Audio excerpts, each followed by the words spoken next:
I got the Magnus Carlsen hair today. If you guys know who Magnus Carlsen is, the chess master, the chess grandmaster. I think he's like the greatest chess player in the world right now.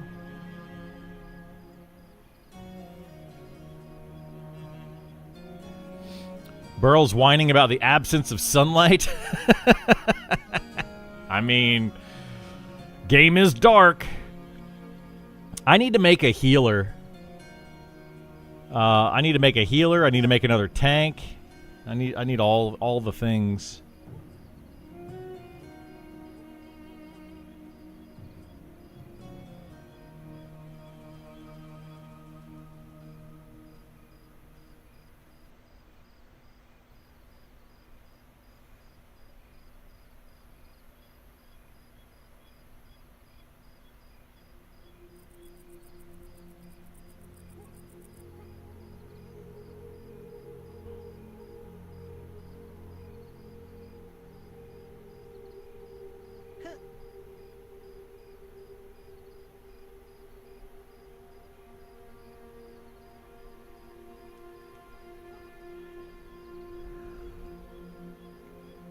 Put him to use? What?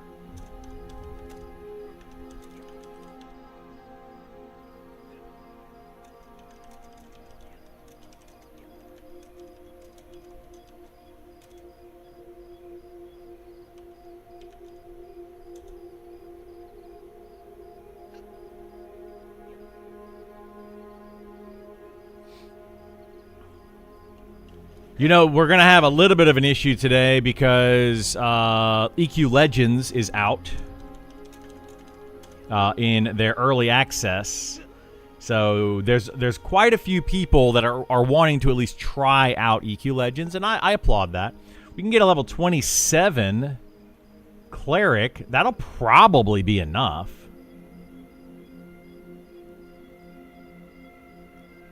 Because they're a Cleric.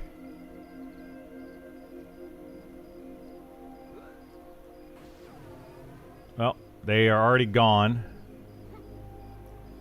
But yeah, there's gonna be a little bit of a slowdown with EQ Legends people playing, and people wanting to go over and check that game out, which is understandable. I mean, I get it.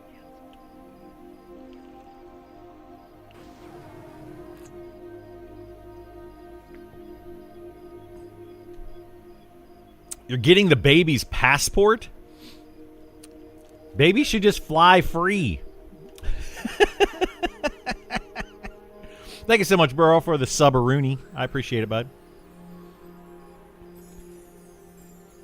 Do babies even need passports at that age? Or, like, I don't... How do they even get them at that age?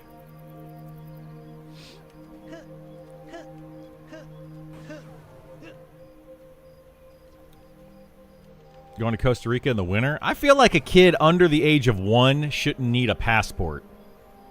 It should just be based on the parent's passport, I think. But I don't know. I'm not one of those people.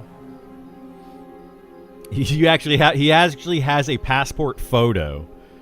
That kid's going to look so different by the time you actually go anywhere. They're going to look at it and be like, that's a different kid. Like, what the heck, dude? What's the point?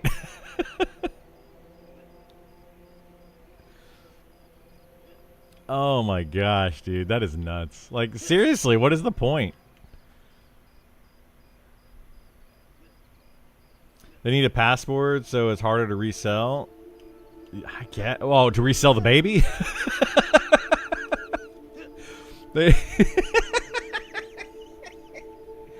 You can't sell your baby without your passport.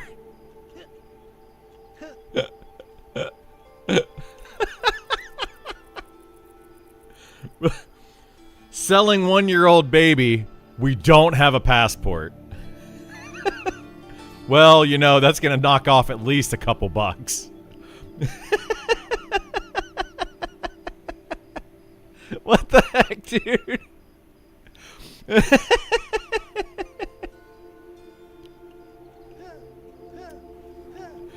Uh, stolen passports is money, especially if the photo is of a black or Hispanic person. Well, no. What I'm saying is you're selling the baby, not the passport. I'm not saying you're selling the passport. I know that people buy passports. But you're selling the baby. I got a baby here for sale. One passport included. You can take them anywhere you want.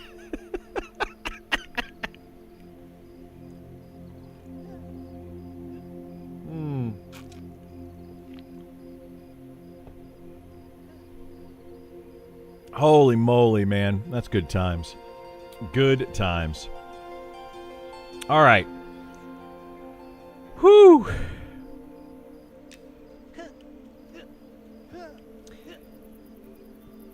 AC man has gone cray cray. Dude, we actually have an AC person here. Nice guy. I think his name Jason. I don't know. It started with a J, I think. Anyway, super nice guy. Hopefully getting it done. He's like, I'll have it installed by noon is his plan, but then they found out this is getting crazier. He did not show me his passport, but I believe that he is supposed to be here. But this is crazy. So he shows up, knocks on the door. He's like, has anybody checked the unit? And we're like, no one has even come inside. So nobody's checked the actual unit inside the house. And he's like, what? Really? So he came inside. He went in the attic. He checked the unit up there. They're going to be replacing that. Then he checked the unit outside. And he said, oh, they ordered a 2-ton unit. And it's supposed to be a 3-ton unit for the size house. So it's just the whole thing, dude. It's still like this guy's trying to get it done, but he's like, they're ordering the wrong stuff. Like, it's just not even the right parts. Oh my god, dude. It is bananas. It is bananas. 3-ton probably serves multiple units. Well, it's what it is. It's 3-ton for the upstairs and downstairs. It's one total thing for the whole house. But yeah, I guess he needs a 3-ton unit, not a 2-ton unit. I don't know. I'm letting this guy deal with it at this point. He seems to know what he's talking about. He's like, we're going to get it done for you. We're going to cool it off, etc. And I was like, I appreciate it. Yeah, we're in South Carolina, so it's warm here. It is warm.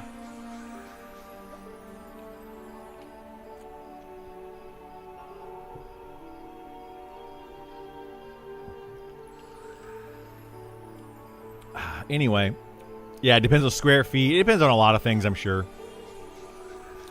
Yeah, I used to have, I think I had 2 units in an old house that I had in Georgia. 1 unit for the main floor and the upstairs, and then another unit for the basement. But anyway, that was a long time ago. Man, are we going to be able to get a healer?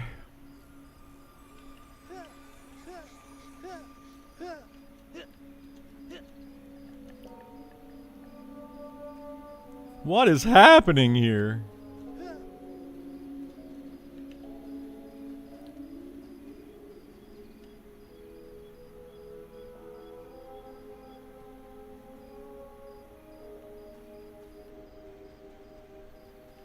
I really do think that a lot of it is people are playing EQ Legends. But my take on that is that I think people are going to go play EQ Legends during this beta. They're going to either like it or they're not going to like it. Some people are going to want to stick around and play it some more, and some people are going to just come back to this game. I personally don't feel like that's going to last very long, but maybe it will. I mean, more power to them if it does.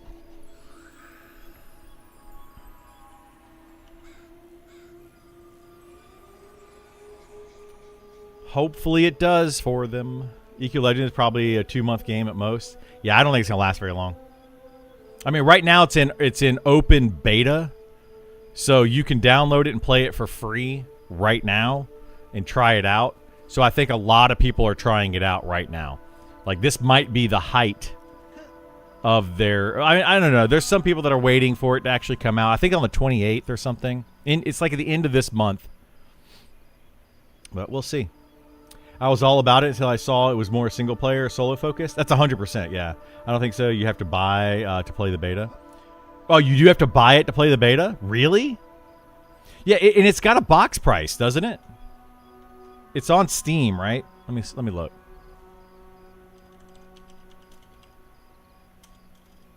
Like, I thought, or you just have to. What do you have to pay? What do you have to buy?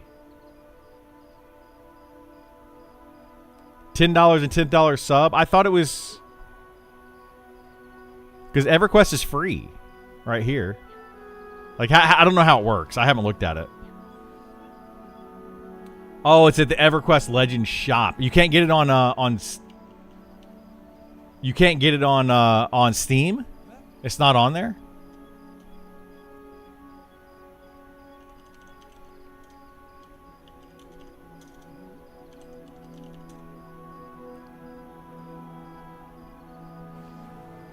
Pre-order now.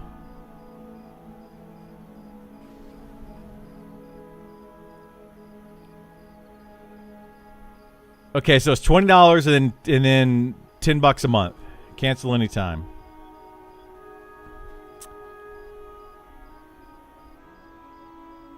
You know, since they made it $9.99, this is like I swear to you guys, this is a slap in the face to games like Monsters and Memories, because they're like, oh, they're gonna charge $15 a month, and it's like, yeah, but there's no box price, dude.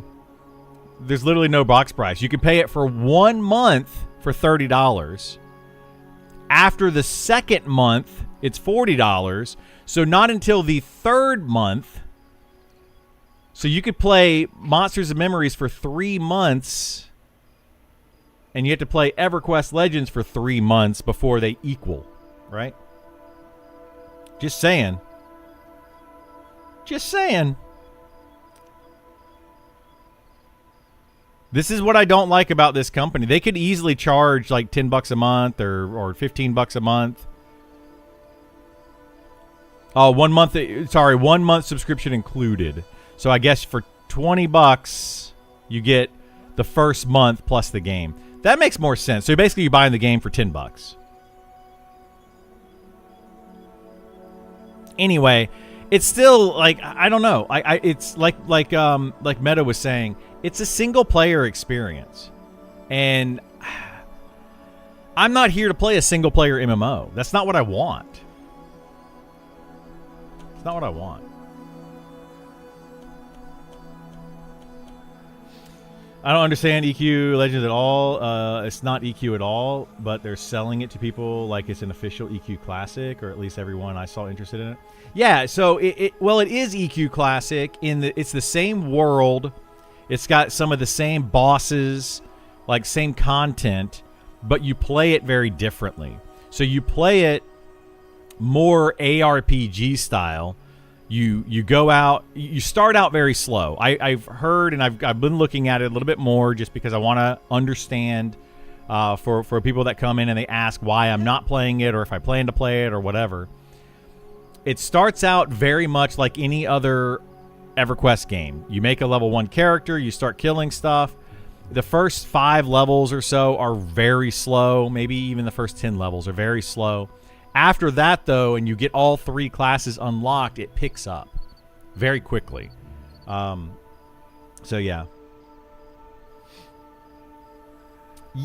Yeah, Dream, exactly. Why not play on an emulated server with easier settings? Like, I just don't understand. I don't know. I just don't get it.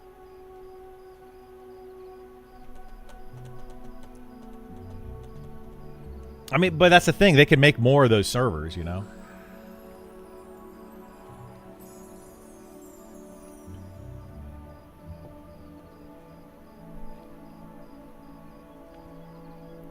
I personally don't like to play the emulated servers because I feel like if you play the emulated server, it is stealing from, you know, the people that made the game. Now, the thing is, Daybreak didn't make the game, but they do own the rights to it. So, yeah, we need a healer. If anybody has any healing experience around level 30-ish, doesn't even have to be mid-30s, bro. We could take a healer. The lowest level player in the group can be a healer. They could be in their high 20s technically. Like a 28 cleric or a 28 healer would be fine. They're going to have the same heals as a level 28, 29, 30, 31.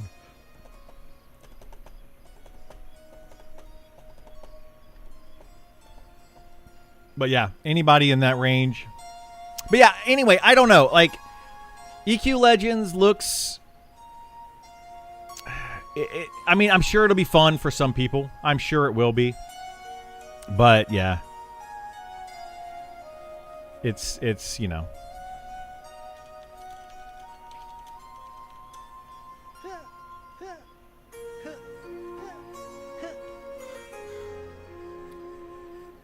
You think the delay on Beastmaster Deep Dive means more initial testing was done? No. I'm going to be honest. No, I don't. I think that the delay on the Deep Dive is probably due to them finding issues. Well, it could be a lot of things. One could be they found an issue with how it worked, and they're trying to figure out how to fix that. Two could mean that they didn't have enough people internally to be able to spend time to test it internally, so they're waiting for more people to test it. Three, it could be literally that their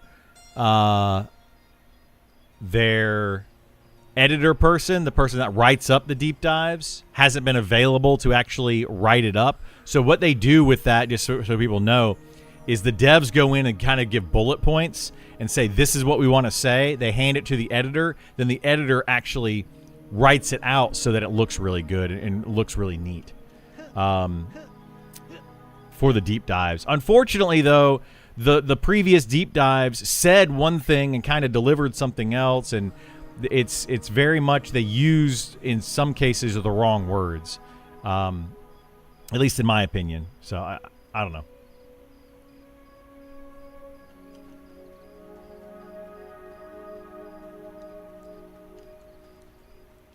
Am I leader? Oh. I didn't know I was the leader.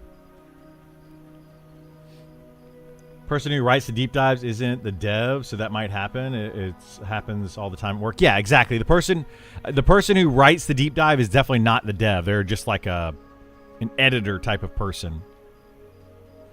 So,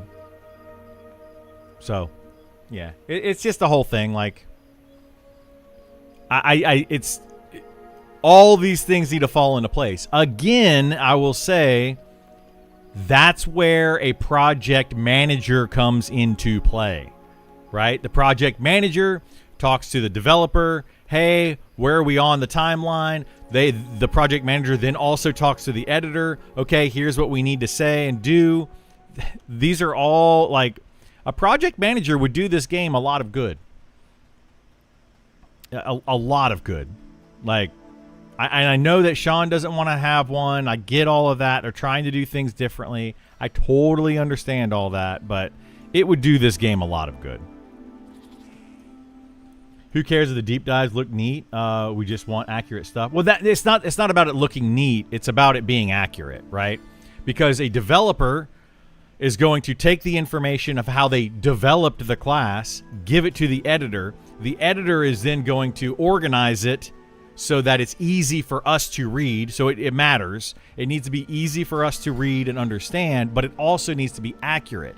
So what ends up happening, which happened in the past two or the past 4 deep dives, the developer says XYZ, then the editor gets it and reads it as these other things, and they interpret it and then give it out to us, and then we interpret that. It's playing a game of telephone, right? So we're literally playing a game of telephone. It's only like 3 or so deep, but things still get lost in translation there. It's a problem. We also have a language barrier there because you have people that it's not their first language. English is not their first language. So then when they translate it, etc., it becomes an issue. And it has become an issue in all of the deep dives so far.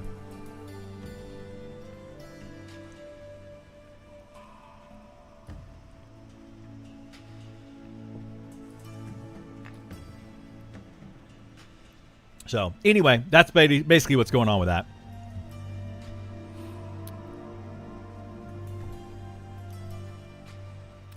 Do we want to get another? We can get Juliet. Might be a little bit low, but we could.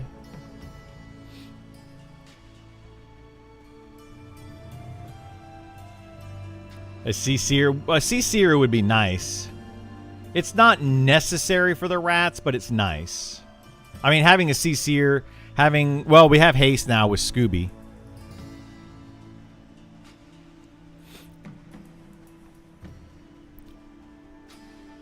Haven't played in a while. How's the general state of the game? Class changes rolling out. We've gotten 4 of the 18 classes so far. It's been slow coming out with the class changes. The updates are coming, but it has been very slow. Extremely slow. You know, like it's not been great. I mean, I'm going to be honest with you guys. Like, I'm never going to sugarcoat it. I will not do that. If you ask me, I'm going to tell you point blank where we're at with the game. On a community side of things, I'm not a dev. I can't tell you what's going on internally. I'm sure if you ask a dev, they're going to give you, you know, a dev answer. They're going to do it. They're going to sugarcoat it. They're going to make it sound like everything is fine and peachy and great when it's not. You know, just like it was several months ago, things were not going great. But they continue to say, we're on track, blah, blah, blah, blah, blah. And then they went radio silent for about a month. And then all of a sudden, you know, they come back and Nick's not on the team anymore. Clearly something was going wrong. Something was happening internally. And they didn't want to communicate that to us. Sean has specifically said, and I'm not trying to speak for Sean here, I'm just saying what it looks like from a community side, a community member side. Sean doesn't like to give bad news. He doesn't want to do it. So when he streams and he has to give bad news, he delays it. And I've noticed it. I assume other people have noticed it, but I see it all the time. When he doesn't stream for like an entire week, it's usually because something bad happened. Not always, you know, that's not a guaranteed, but it's usually because something is not going smoothly. And now he's kind of going on that hiatus again where he's disappeared. So hopefully we get some news soon. The deep dive, the last thing I remember hearing from Sean was almost 2 weeks ago. It'll be 2 weeks ago tomorrow. And he said that the deep dive was coming soon for the Beastmaster. And we haven't heard anything since. It's been literally radio silence. The Pantheon approach. Kind of the Pantheon approach. Yeah.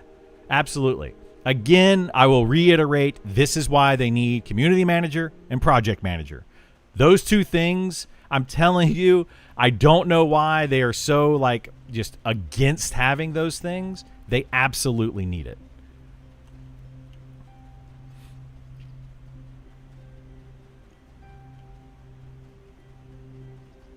How dare you say the P word? I know, right? Started to death, but trying to wait till lunch for pizza feast. Nice. Maybe some Criddle hot take. My Criddle hot takes will sate you well. I actually am probably not going to be on super long today. My son might be coming over this afternoon, and I may or may not. I don't know. We're going to see. I may take him bowling to like an arcade bowling thing and just spend some time with him. I need a mental break for myself. This whole AC situation and some other things going on with me in my life right now are driving me up the wall. So I might take him bowling. Ice cream might be the way to go. Well, I'm lactose intolerant, but he might get some ice cream. Now I'll probably take him bowling and get some pizza, bowling, arcade, all that kind of stuff. Should be fun. All right, we ready to go? Let's see. 1, 2, 3, 4, 5. We got everybody here. Woohoo! My son is he's 12, going on 13. I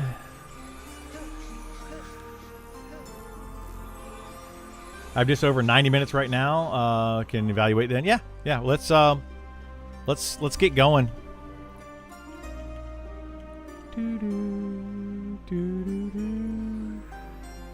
Mogwin. I did get my haste dagger yesterday. Look at this. We got the debt carver, and I did some math, and I realized using the debt carver because of the haste overall makes it best in slot for me. Oh, excuse me. So I replaced that weapon. So I'm going to be doing a little low damage until I get my piercing skill maxed out. My piercing is only 32 out of 170, so it shouldn't take long, though, to get that leveled up. What level am I? I'm level 34. Most of the group, 34, 34, 35, and 40 for the healer at the moment. Uh-oh, we lost Scooby. There's Scooby. Scooby-Dooby-Doo!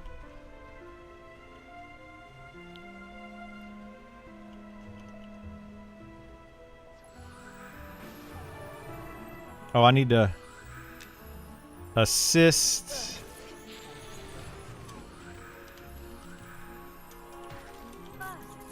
Magnolia.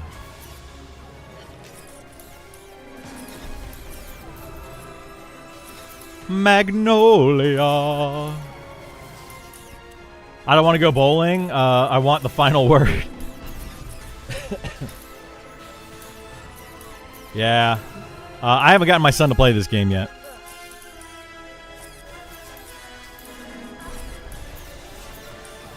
You took bowling as a college PE course? Really? Wow. You must be old.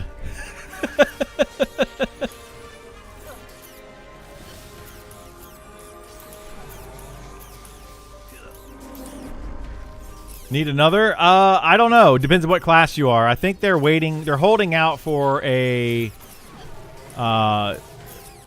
somebody. I don't know. What class are you, Stefan? I took golf as your college credit course. Nice. My girlfriend's daughter recently had a she's going into high school, but she had a course that she had to take, and they took walking. Yeah, you heard me right. Walking. That was the course. Walking. Like, you know, what you learn to do when you're about 2 years old or something, and you actually stand up and you walk. Yeah. Like, what the heck, dude? That was literally a course?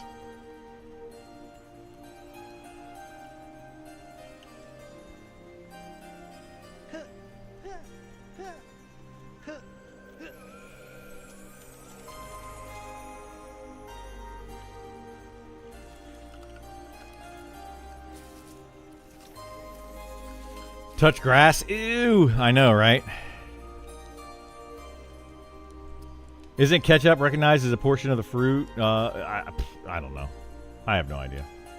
I would have loved some tennis as an option. Yeah, tennis. I took tennis in some tennis lessons at one point. I didn't really get into it.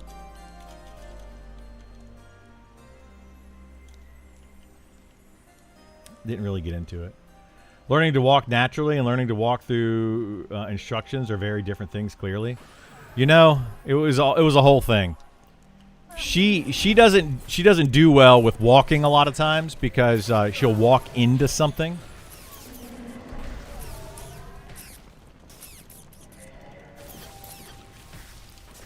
We actually, this is a funny story. We were walking downtown one day, and we had the kids with us. There's all 4 of us walking, and we're like, hey, guys, there's a fire hydrant here. Do not run into it.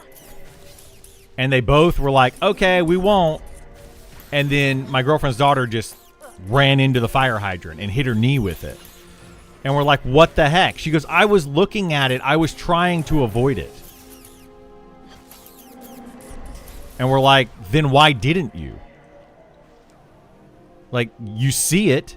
It's giant. It's yellow. I mean, it didn't move. She walked right into it. So maybe she does need walking.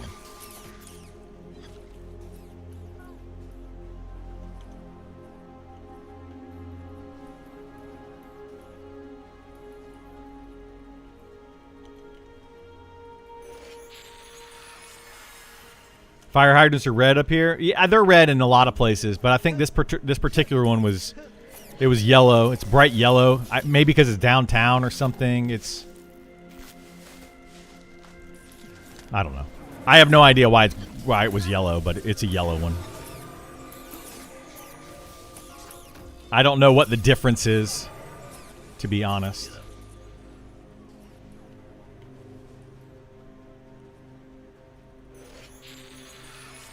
I'm sure there is a difference. Never could master the tennis serve, but decent everything else. That's where I'm good. At like tennis and table tennis, I was really good at serving. I was never good at like rushing the net and doing all those other things. I was always bad at those. All right, the Taskmaster. I want to get this Taskmaster, but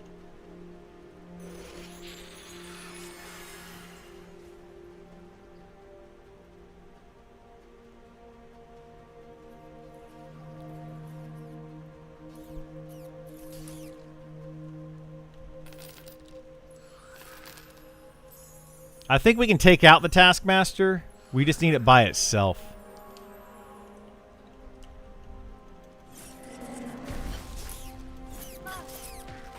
And one doesn't move, so we'll have to figure that out here in a second.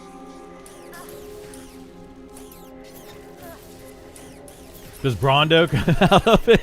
It might. Brondo might come out of it.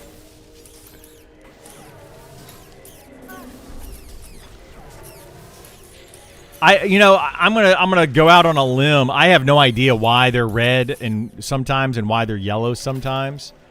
But I'm wondering if it's because a lot of buildings downtown are red brick, so the yellow stands out against the red brick. It's probably not true, but you know, I could throw it out there as a maybe. Here, let's grab this.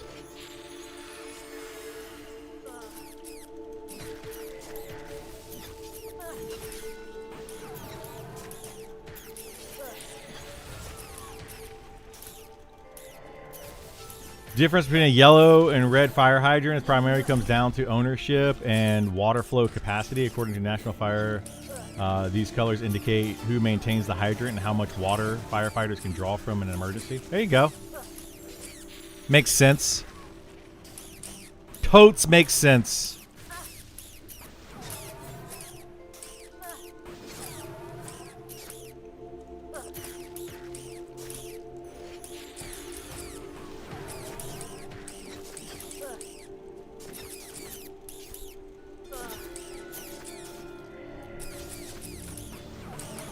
God, we had working hydrants at my house? Yeah. Absolutely.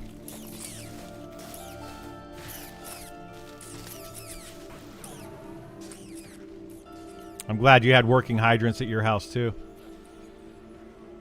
I guess this guy's killing these two mobs.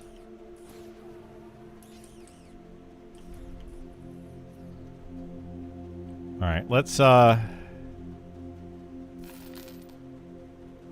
It's fine. We're gonna get two at a time. Yoink.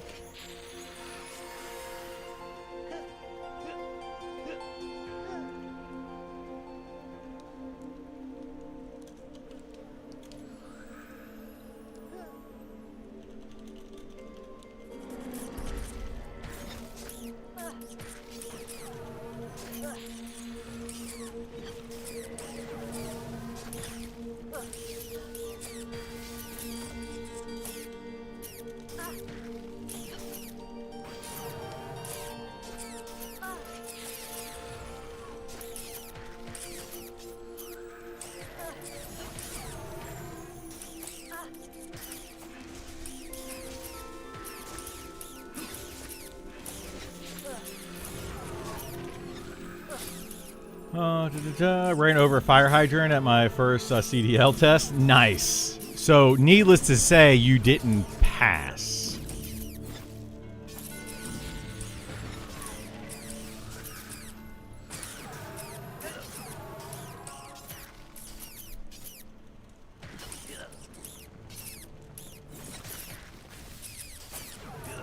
It's legal to pee on the yellow ones. I'll be sure. I'll be sure to do that next time I see a yellow fire hydrant.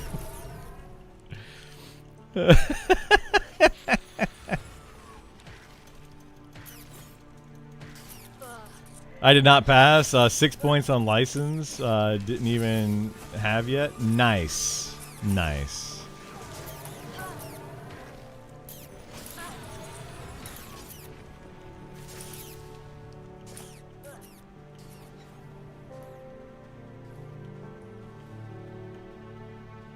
All right, let's go back here.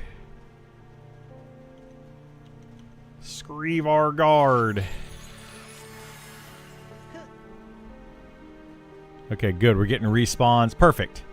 This works out well. Being on the yellow ones is way more convenient than what you do on the brown ones. Oh my gosh. My goodness gracious. You guys are terrible.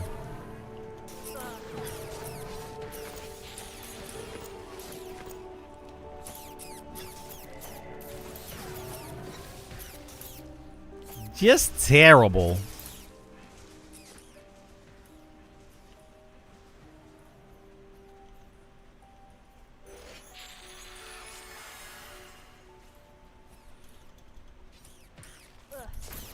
Yeah, we have CC. I don't think we really need more CC. We need DPS since we have the Inquisitor for CC.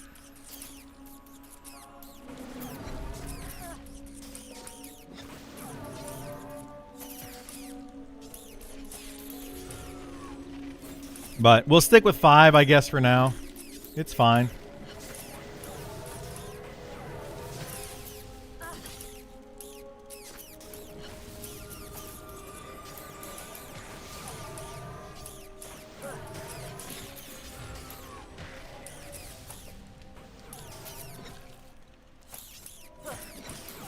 There's a brown mage in Final Fantasy XI, and its only magic is to remove full effects from food buffs, so you eat more. Nice. That's nasty.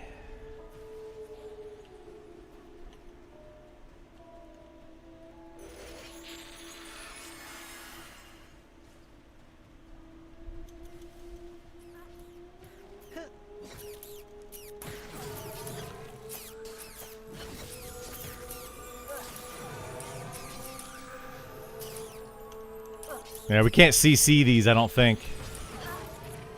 Oh, we can CC. We can't root those, I guess.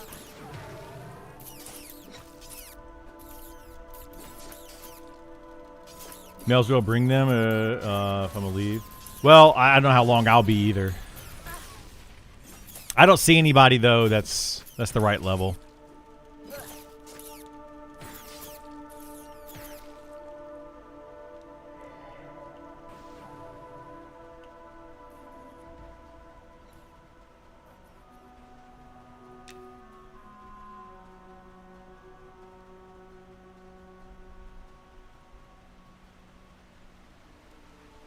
Let's go over here and grab this guy.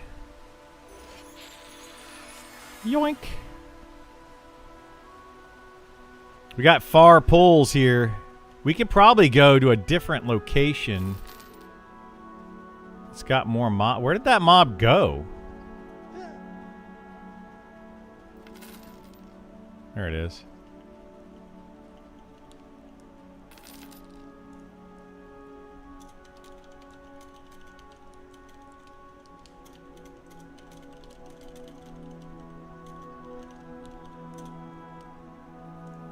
What level range? These mobs are like level 35.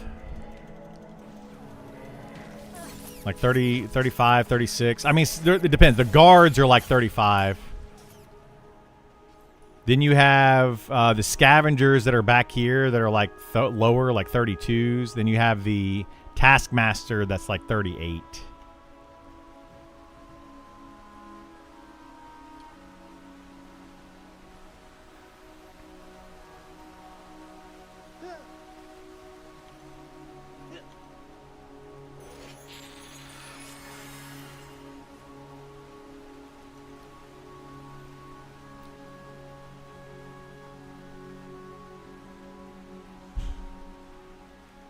My goodness.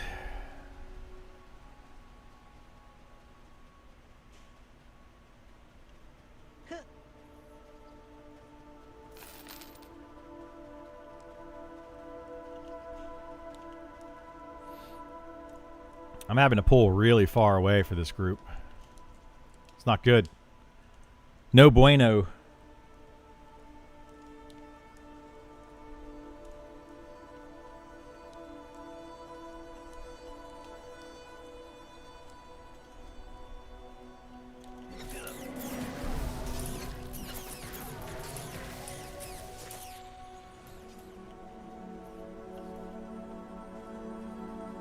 This is a Spellblade.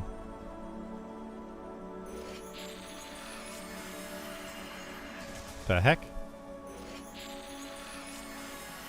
Why can I not cast on this guy?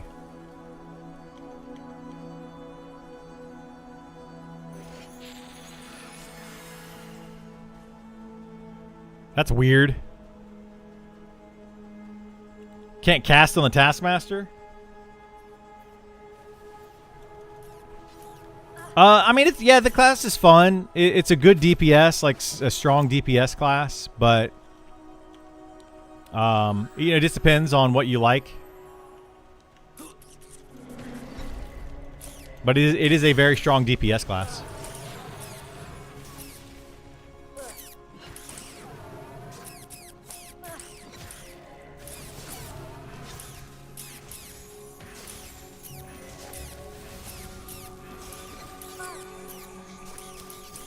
You like it, Dames?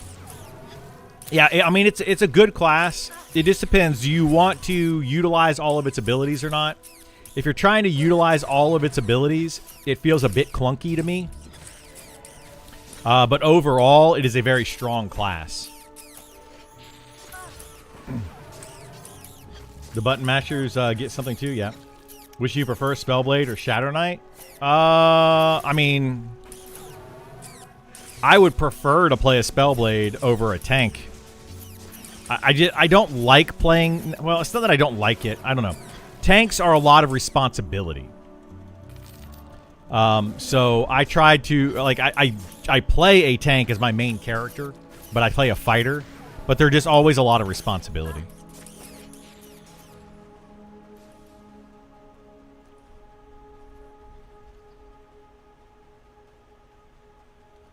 So, like, it's really nice to play a, my gosh, why can you not cast on the Taskmaster here? Like, you can't cast on that guy?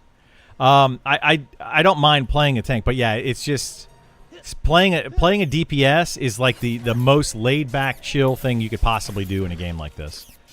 You just assist the tank, beat on whatever they're beating on, and that's it. Like, it's super easy. You know, it's just a lot more chill, and I like that.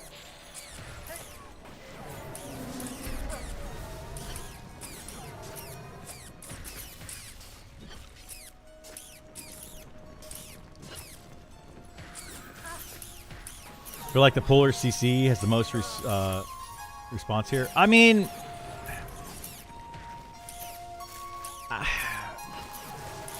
yes and no.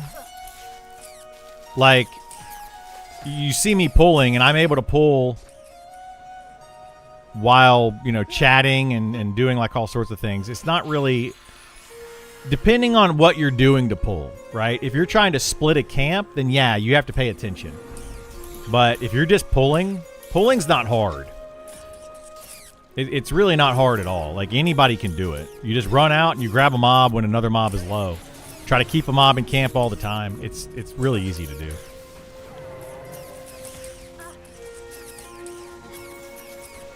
But if you're trying to split a camp, yes, that's a different type of pulling, and it is more challenging to do.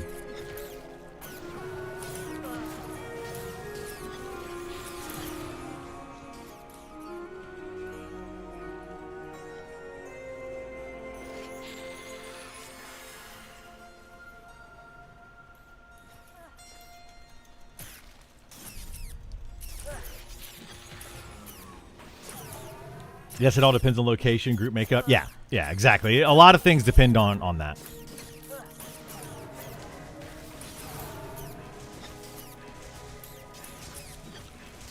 You keep skipping that harvester on the right side. Any reason you're not seeing it? Harvester on the right side. Wait, is it back here, Burl? Yeah, those are lower level. I'm trying to avoid those. The guards, we want to kill the guards. If we can. Guards and taskmasters. We can kill the scavengers and the harvesters, but they're like 2 levels lower than the guards. So for the level 40 that's in our group, those are just bad XP. So if we don't have to pull them, I don't want to pull them.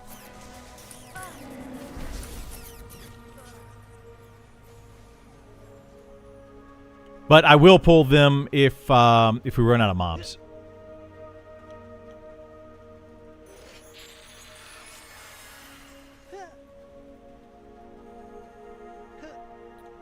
Which we're probably going to do because there's somebody over here killing like the 2 mobs on the side there.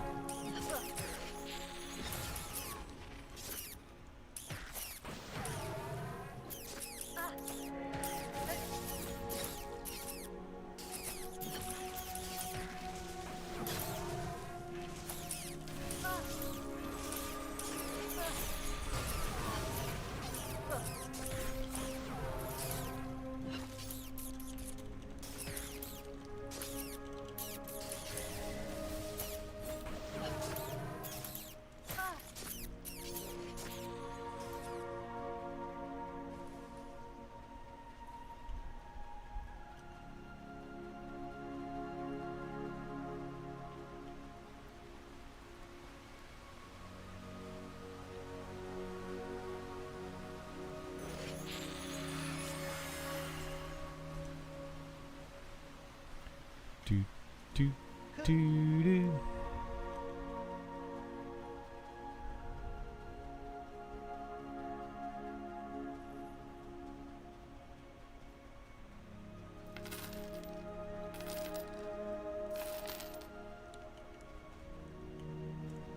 Yeah, we're actually pulling. We could pull a little bit faster here. We'll get this one to camp, and then I'll pull more.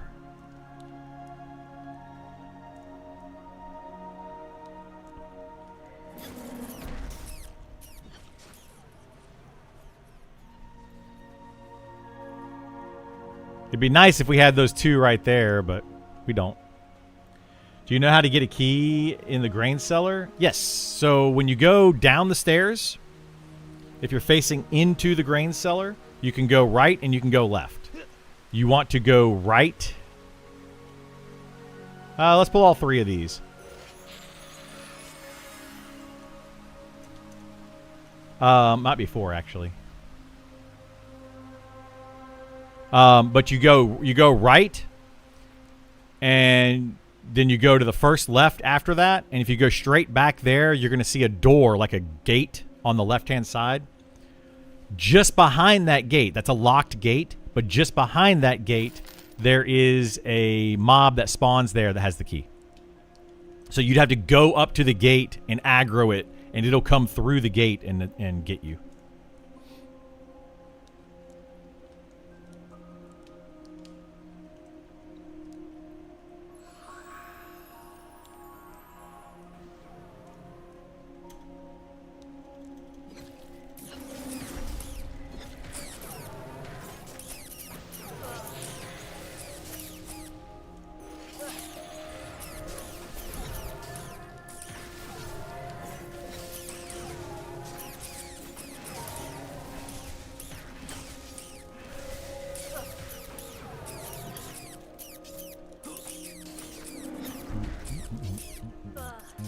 Looking forward to October. Me too. I can't wait for this game to come out in October.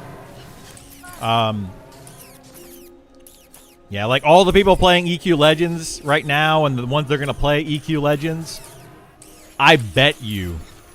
I mean, I'd be willing to bet. I'm not a betting person, but I'd be willing to bet that when EQ Legends launches at the end of this month, so it's going to be August, you're going to get August and September are going to be the biggest 2 months of EQ Legends, and then a lot of those people are going to come back over here and play Monsters and Memories in October. How much you want to bet? I mean, I'm not going to bet just because I don't do that. But if I were a betting person, I would definitely bet on that. You hope they have a patch this week? They need to have a patch.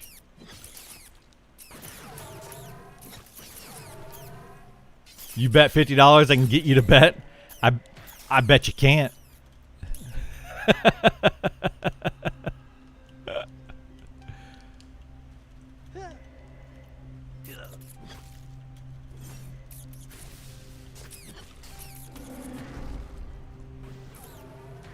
You forgot about my auto mod? No! Did this guy leave? Woohoo! He left. That's 2 more mobs for us to pull. Yay!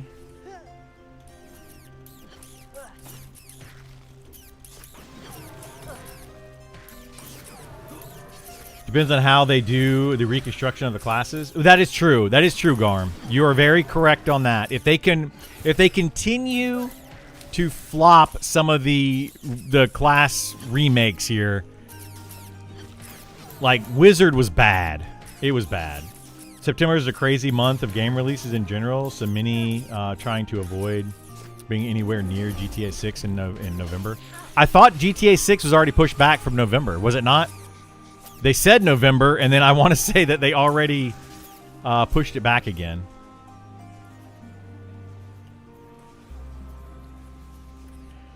Tweaking classes is different, though, right?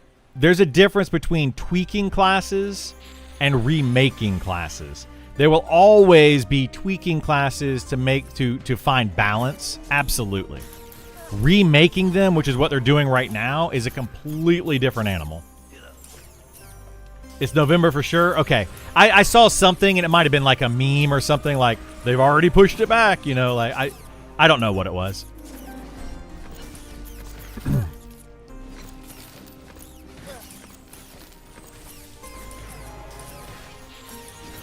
How much collusion do you think involved with Grand Theft Auto saying no physical, then 1 week later Sony saying it? They're trying to balance the hate out. I don't know. Their solution to feedback on Wizards was to throw a 1 post per hour limit on Discord and just stop responding and move on to other classes. Exactly. Like that was kind of part of it. I think it was more just the complaining in general. Like, I get it. These devs they're volunteers, you know, like I get it. But they did a bad job with the Wizard. They've done a bad job with itemization recently. They've done a bad job with the Wizard. There have just been a couple times when they've just done a bad job. And sometimes people got to be called out on doing a bad job. Like, I'm sorry. Like, I hate to be that guy. But when you do something bad, you got to be called out on it. And, you know, do better. That's all it is. It's a learning experience, right? I would say that a majority of the devs on this team have not developed a game before. And I don't know that for a fact, but I'm pretty sure that is the case.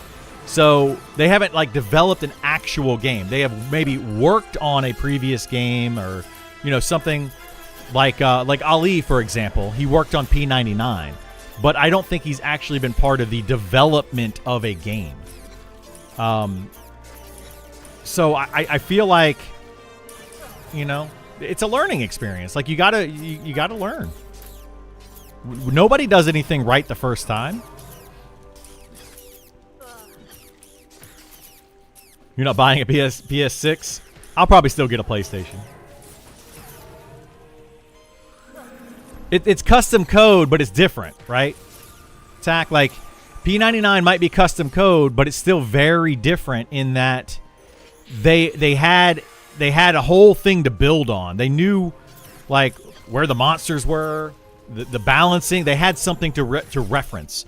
We have an entire EverQuest game to reference on how challenging things should be, what the classes can do, what they don't, like, all of that. And it's different when you're trying to build a game, create classes, create enemies, create all of that stuff from the ground up. It's a very different animal. It's the same building blocks, but that's the thing, is it was the same building blocks, which is part of the problem. They made this game very, very close to EverQuest, and it was a copy and paste of EverQuest. Now that they are no longer doing that, they're trying to create their own classes. It's changing things drastically, and it's causing issues. And you can clearly see those issues. Very clearly see those issues. Because they're literally trying to say, well, we don't want to have the same fighter that we had, like the warrior and the fighter. Those are different now, right? The rogues are different. Like, everything's different. It's different. And that's a big problem. Because they're not doing a good job with it. They're just not. They don't have something to reference anymore. You wish it stayed the same? I don't want it to stay the same at all. If it stays the same, then why not just go play EverQuest? That's how I've looked at it. Like, EverQuest is already a game. Why are we recreating an EverQuest? I just don't get it.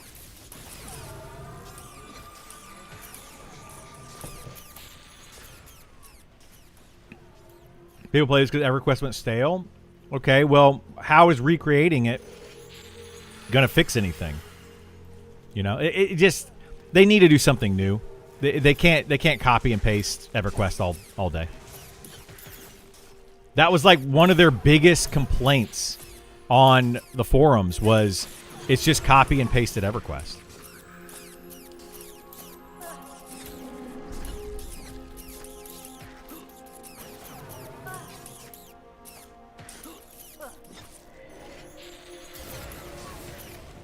There are forums. Well, Discord.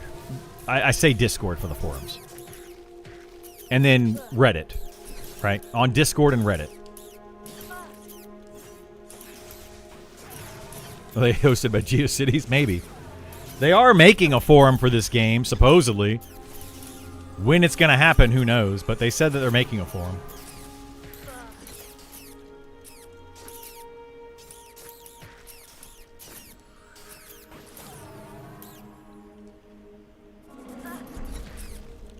Let me go get some more mobs. More mobs. While you guys kill that one.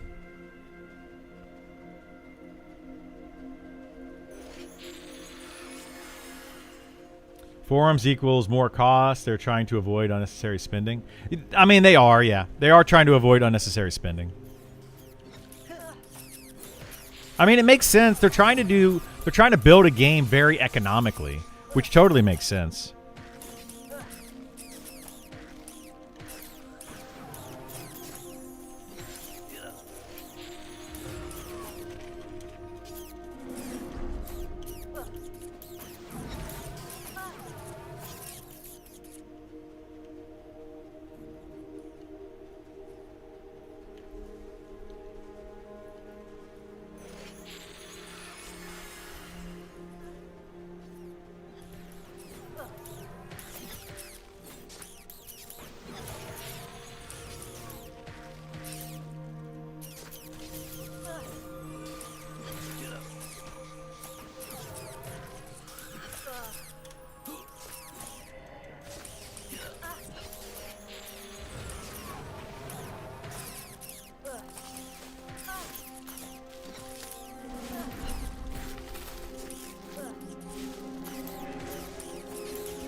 Scrapping 18 classes designed 4 months before EA launch doesn't sound very economic.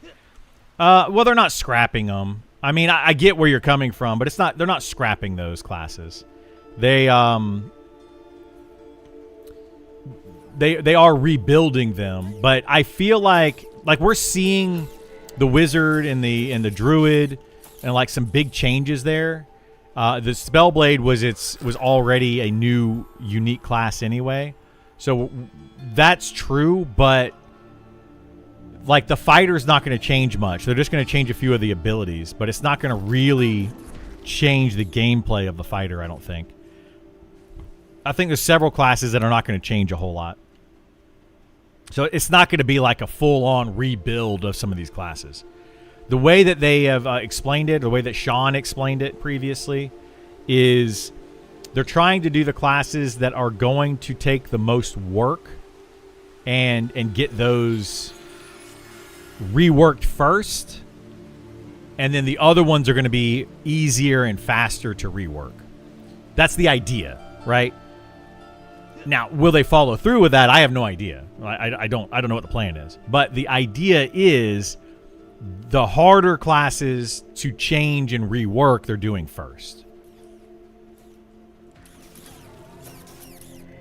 Where's the bard then? I don't know that the bard's changing that much. That's the thing. Like, you got to ask them these questions. Like, these are things that I don't have answers to. But I don't disagree with you. I think the bard needs a lot of work. But it may not be changing that much from what it currently is. I think they might just be adjusting numbers on the bard.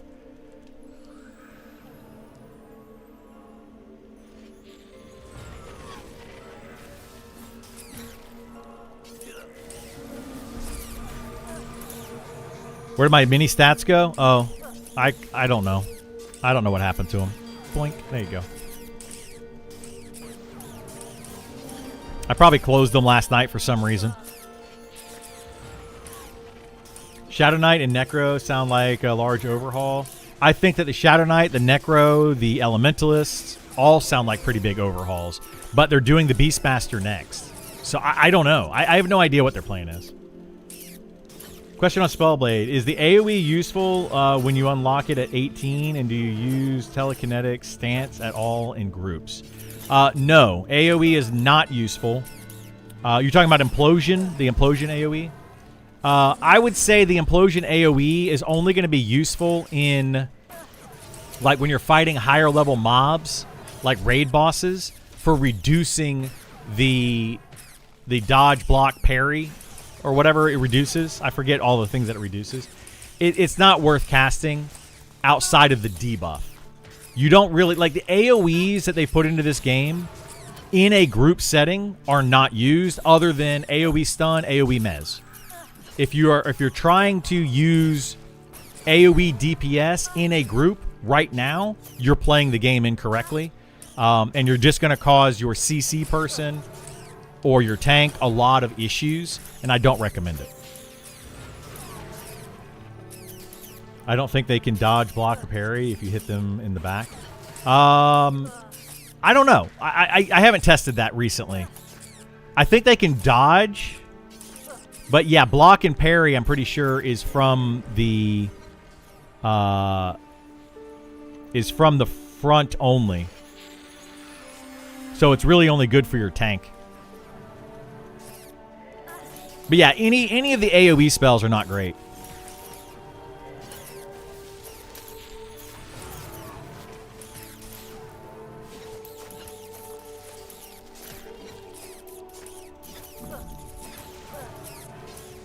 Definitely forgot where I died last night. Oh no, that's not good.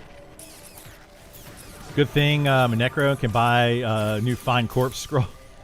Yeah, but then you got to pay 10 gold for the component. Fine Corpse is not cheap.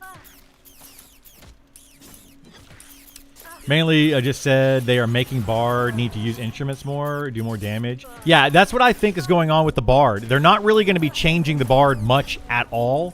They're just going to be, it sounds like, right? They're just going to be modifying the numbers on the Bard. Like, it's more going to be just a balancing pass more than anything else. And then utilize like itemization pass, giving you more instruments to use and requiring to use more instruments. That's my understanding of the Bard changes. They've already developed all that. So I personally feel like a melody system for the Bard would be really good to have, but I don't know, man. I think they need to change the Bards a lot, if you were to ask me.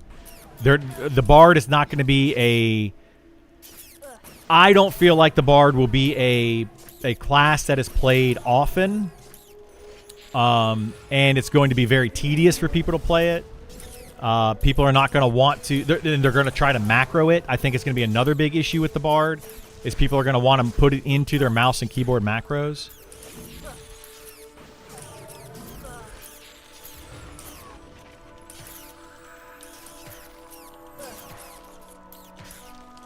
So yeah. Anyway, we'll have to see.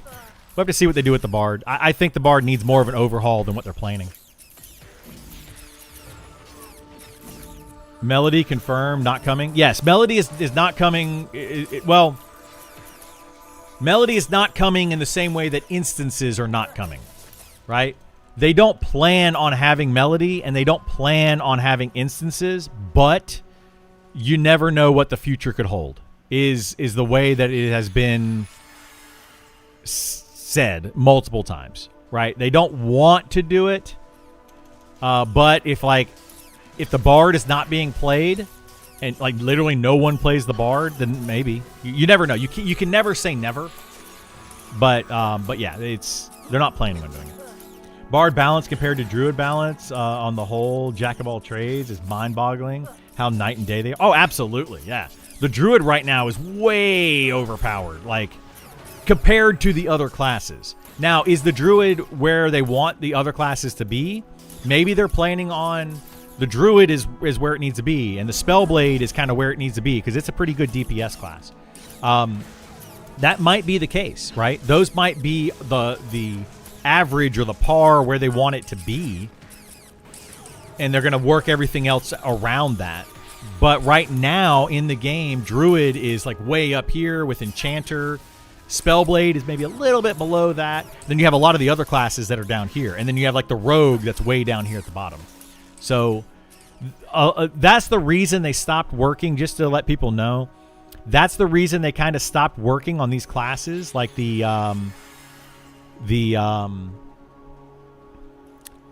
Wizard and the Spellblade and the Druid and the Archer. They're no longer working on those, balancing those, updating those, because they want to get the other classes in. Once all 18 classes are done, then the plan is to balance all 18 classes together, right? That is my understanding of what they want to try to do. They're not going to get that done by October 1st, period. It's not going to happen at the rate that they're currently going. They're going to have to de-scope because their scope, it just like widened. It was just like, whoop, and I don't know what happened with that. I thought they were just going to be like tweaking some of these classes, but then they decided to do these full-on reworks, revamps of the entire class. And that's taking way more time than they have.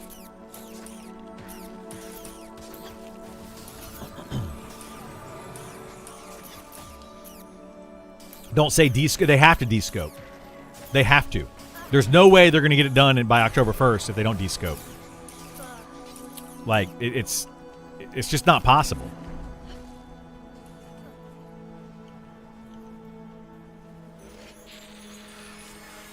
And I mean, I'm not trying to be like negative over here, but I mean, I'm just being realistic. Like the timeline is not working out for them.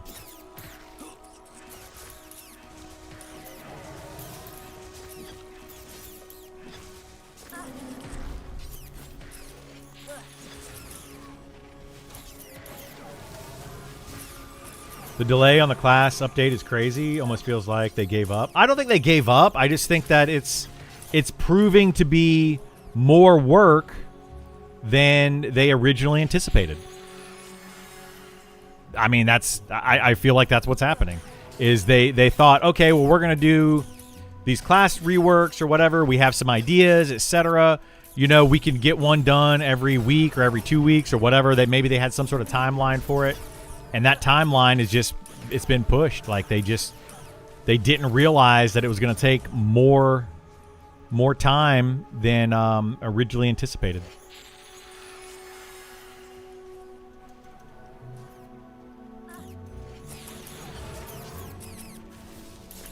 Want nothing but success for them. They need to cut some classes for EA. I mean, I don't disagree. I was surprised that they wanted 18 classes. I think it's too much. Like, I don't think that we need the Archer class. I don't think that we need the Spellblade. I don't think either one of those classes are needed. Like, you have a Ranger.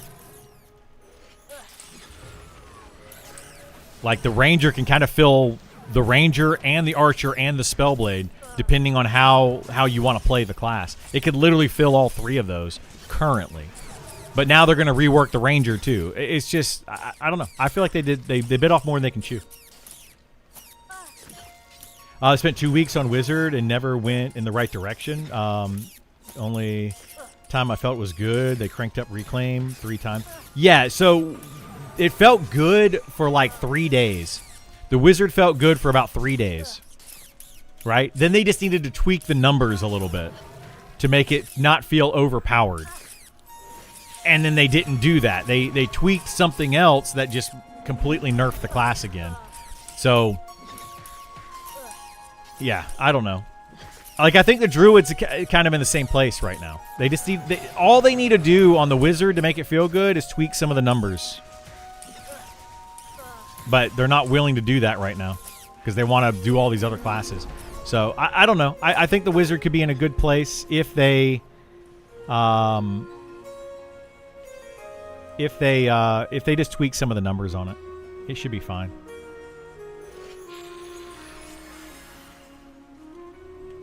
We'll see what they do.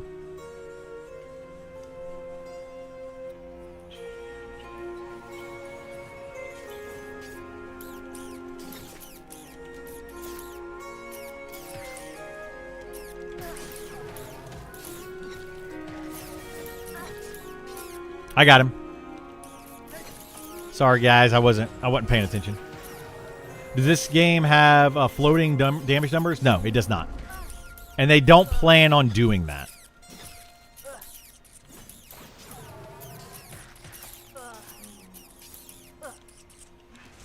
You can make your own floating damage numbers. You go like this. Well, I got to unlock this first.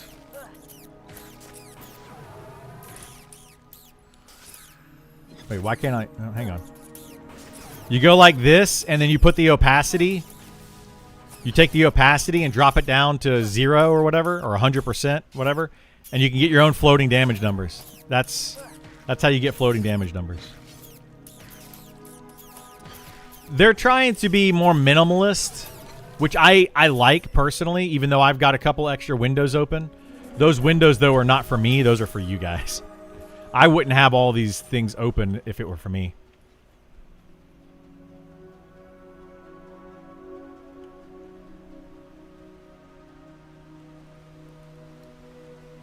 Like I very much am a minimalist on my UI settings. I don't like having all that junk. That's one reason I don't like EverQuest anymore. I used to love EverQuest. Like old school EverQuest I liked. Probably before most of you played EverQuest. Like, you most likely played EverQuest in, like, 2001, 2002. I'm talking about 1999 to early 2000 EverQuest. It was a different animal, and you know, it was much more minimalist as far as the UI was concerned.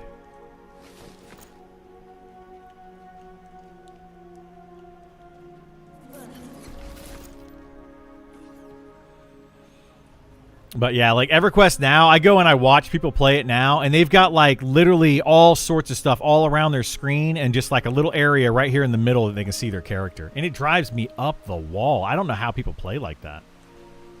People just want to see, like, it's like you just want to see graphs everywhere or something. Like, you don't really want to see the gameplay. I want to see the gameplay. I want to see. I don't want to focus on UI. Which is, for whatever reason, I don't know. It's what World of Warcraft became as well. It's what Final Fantasy XIV became.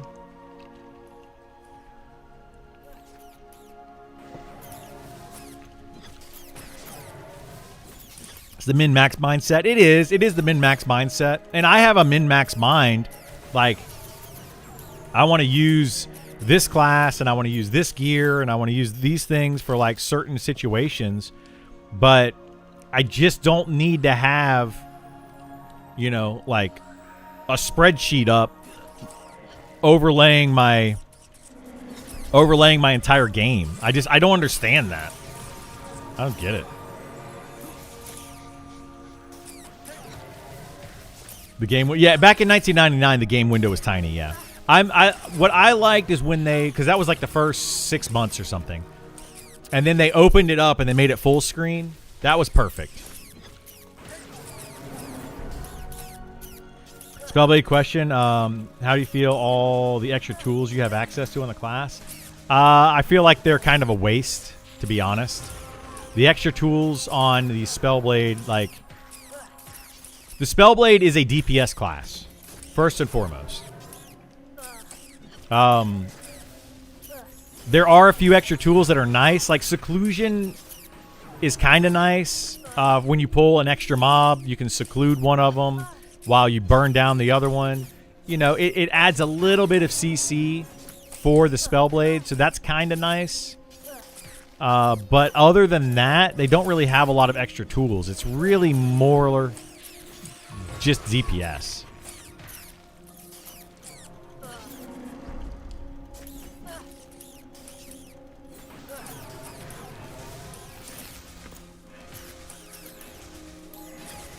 As it should be. Yeah, I think it should be a DPS class. Absolutely.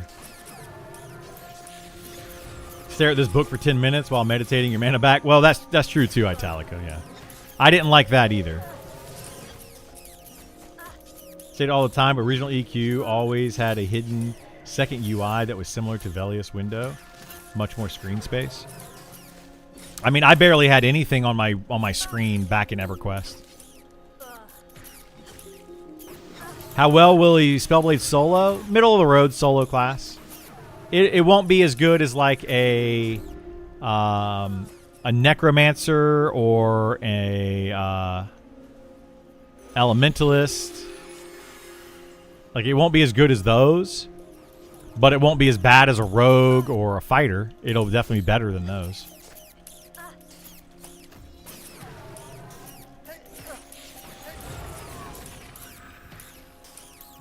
Top tier pure melee class for solo?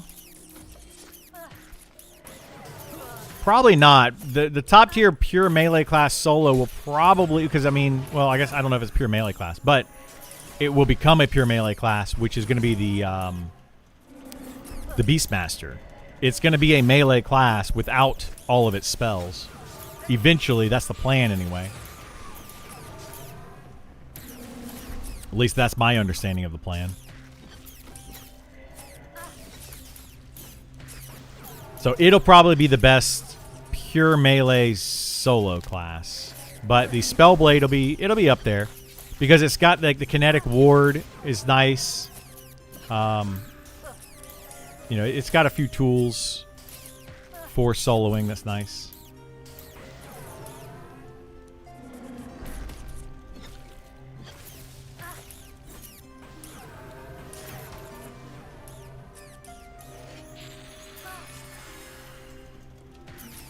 Oops.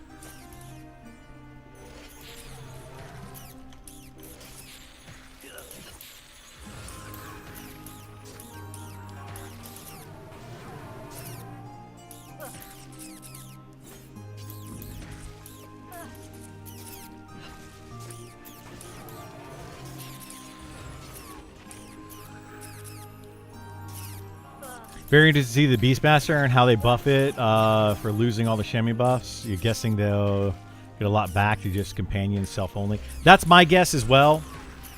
Is that they're going to get Like, they need to update the pet window and the pet mechanics of this game. And I think that's the next thing that they're working on, personally. Like, that's just my guess. Is they're working on the pet windows next, which is why the Beastmaster is the next deep dive. They're probably trying to update the pet window to be more robust, I guess is a good word for it. And trying to make the Beastmaster with its pet, having the pet have utility, like, or having the pet have abilities that can add some utility, all that kind of stuff.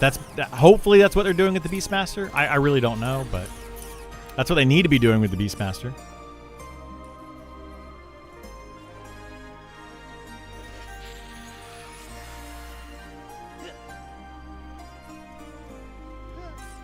They need to fix tame sharks to have the basic provoke bite skill every other pet has. Nothing else is important. I think they need to have, every pet needs to have a different set of abilities. You get a spider pet, it has poison. You get like a wolf pet, you might get like 5 or 10% more damage, like pack mentality kind of thing. You have I'm trying to think of other types of pets. Like, you have a bear pet, it might be more tanky and have more armor class, more health pool. You know, stuff like that. Maybe has a knockdown ability. You know, like an interrupt knockdown type ability. That's what I think they need to do with the pets.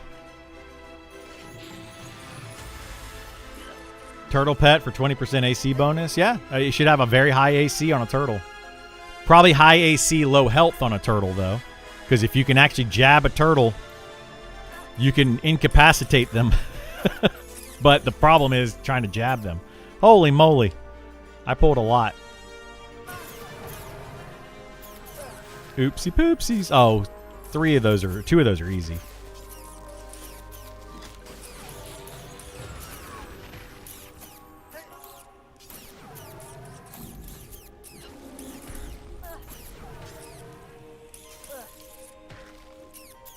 Yeah, we'll see what they do. I honestly, like, my biggest issue right now with everything they're doing is the balancing of it.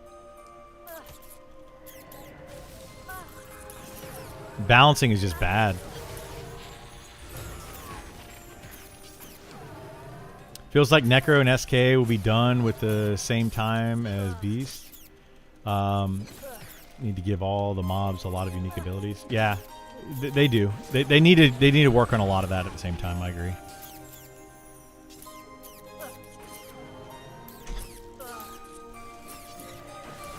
Hi. How's it going out there?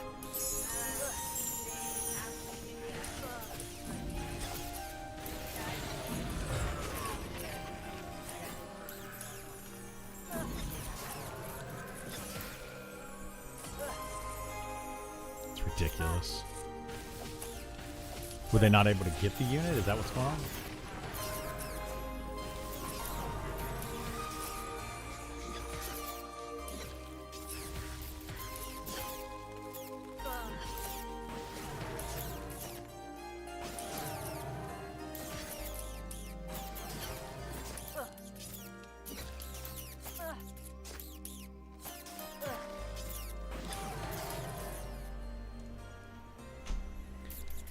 Oh boy, oh boy, oh boy. Still having issues with the AC situation.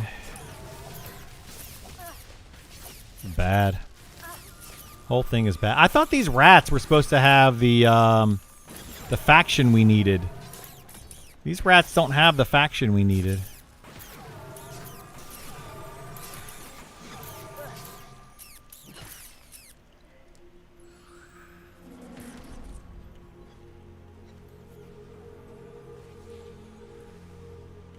Here, let me... We're burning through some mana like crazy with that. Give them a little bit of a break here.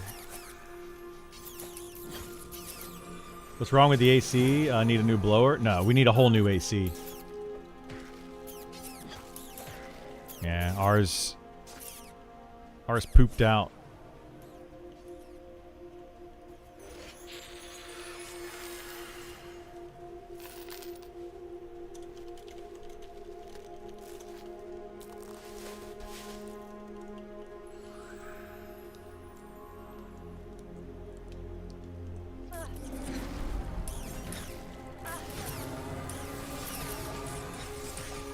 Working faction requirement blows Pantheon out of the water. Yeah. You actually have a lot of faction stuff in this.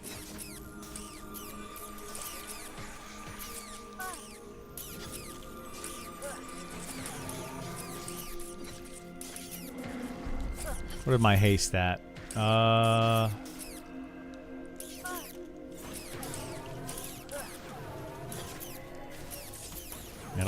don't currently have haste.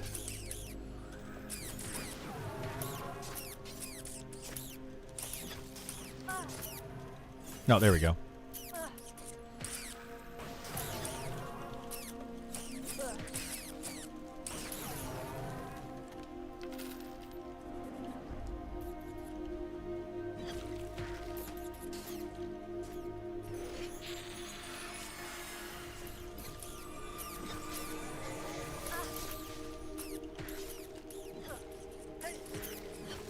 Oh, I can't. I don't have mana for Seclusion right now. That's the biggest issue with Spellblade that I've noticed so far is the lack of mana. Like it requires quite a bit of mana if you're trying to DPS. If you're trying to DPS in your group and do max DPS, you don't have a lot of mana to be able to do much of anything else.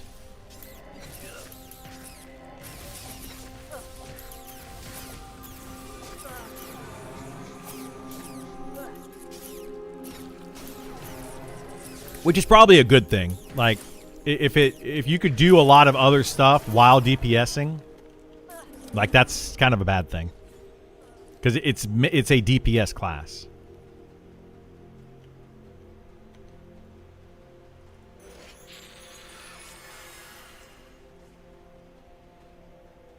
It'd be way too busy. Yeah, I mean, you can make this class extremely busy if you want to, but you don't really want to.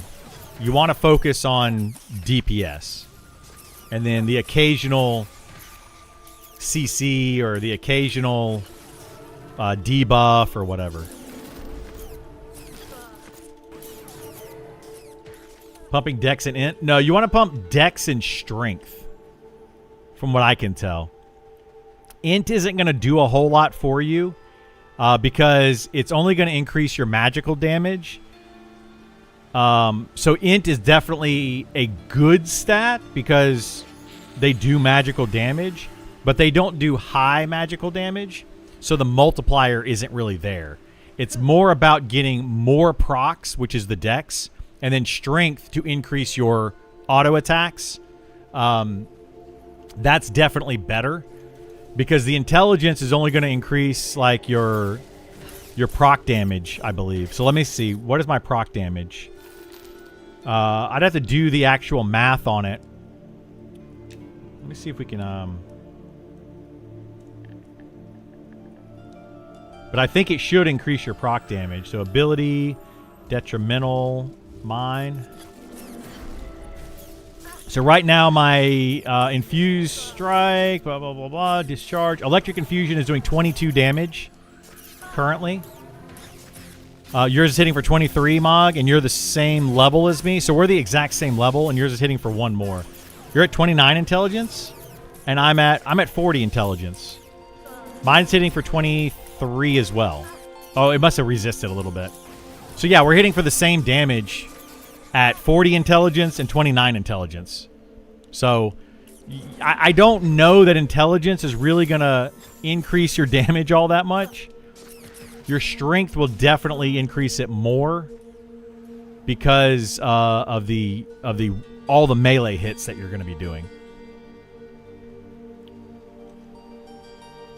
So your dexterity to increase procs and your strength, you want to increase your procs as much as possible. Dexterity is the most important stat from what I can tell. Because your procs are also double procs. So if you look at this right here, it infuses your weapon with a chance to deal damage and a lesser chance to stun them for 0.1 seconds. So the more dex you have, the more often all of that will happen. So like I want to try to get over 100 dex is my goal. And then as you get like level 60, you know, you want to get like 150 plus dex at higher level. Dex helps with double attack and dual wield. Not to my knowledge. It does not.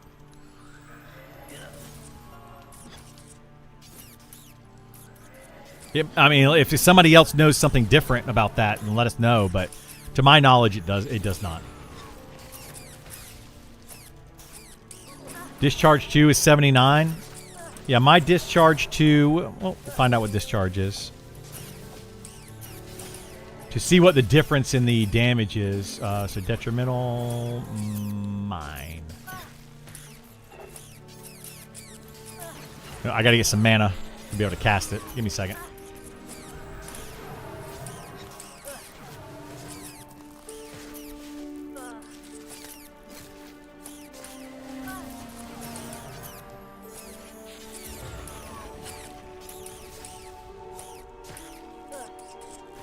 Okay, my discharge is doing 0 because it got resisted. We'll get there in a minute.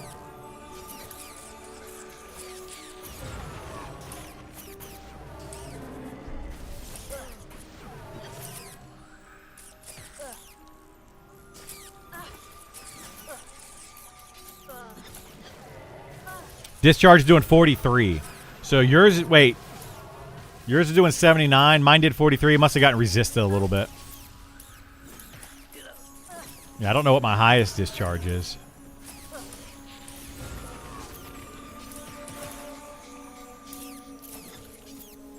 Think you saw an 81 on your discharge? But that's the whole point, right? You're not going to get... Most of your damage is not coming from magic. So stacking intelligence is not really worth it. Strength and dexterity are definitely more important.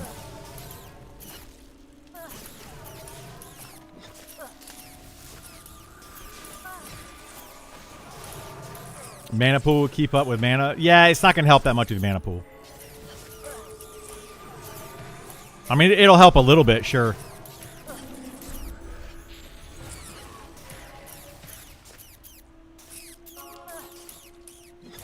Why prioritize dex? Because you still want your effects to happen. Right? The dex is still doing, you know, like at level 60 it will be doing 30 damage per proc. So it's quite a bit of damage. And it's not just... Oh my god, somebody killed those? It's not just the damage part of the proc, though. The procs have multi... They do two things. So they stun. They do damage and stun. They'll do damage and give you a buff. They'll do damage and... What's the other one? This one right here. Lower their magic resistance. So, like, you want those procs to go off. For like, the benefit of the group. And strength is just, you're going to get strength. Strength is not, like, you don't really prioritize strength. It's too easy to get strength to cap that out. Like, strength is literally the easiest stat to gain in this game. So you're going to get the strength. You don't need to prioritize it.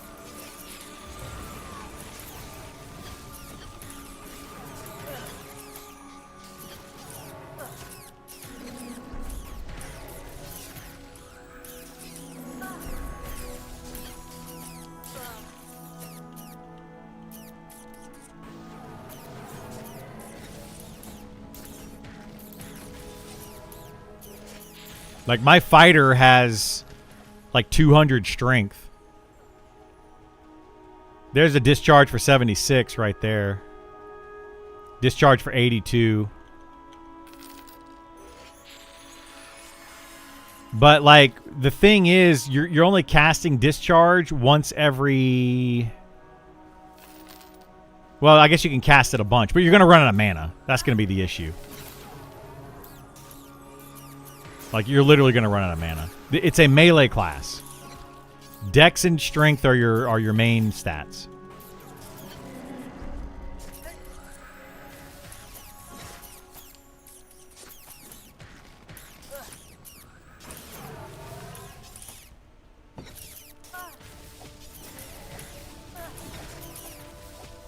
Intelligence is good if you have like high damage spells, because intelligence is more like a multiplier. So like if I'm doing 30 damage with a spell and my intelligence at 200 intelligence doubles that, right? And it makes it go from 30 to 60. Cool. But if I'm playing a wizard and I do 1,000 damage and it doubles that, that's another 1,000 damage. So it's a much bigger difference on a wizard because it's literally a multiplier for whatever spell you're casting.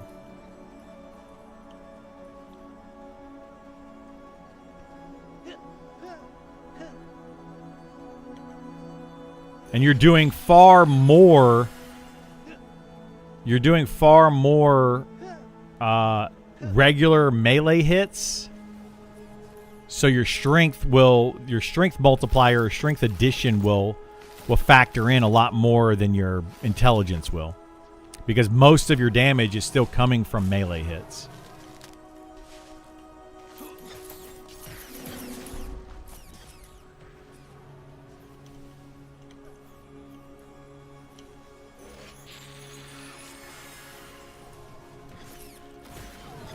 Remember, they wanted Bard to get Cantina, Star Wars Galaxy System that sounded more simple and just empowers buffs. They did say something like that. I have no idea what they're doing with that. No clue. They want to do like out of combat, in town type buffs, but I don't know what the plan is with that. It may not even be a Bard thing. Like that might be like a. That might be a ranger thing as well. I honestly don't know. Are there soft and hard caps on attribute stats, or is there enough gear in the game to cap them? There are hard stats at 255. There are also soft caps, but they have loosened the soft caps, to my knowledge. They're still there, but they have loosened them a little bit.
Oh my goodness gracious.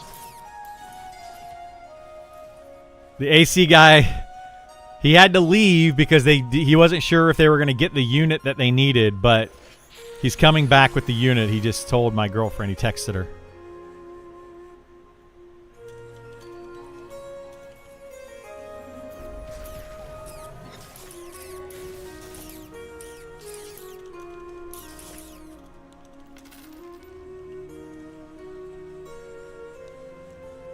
Pull faster. I know. I'm not paying attention. I do need to pull faster.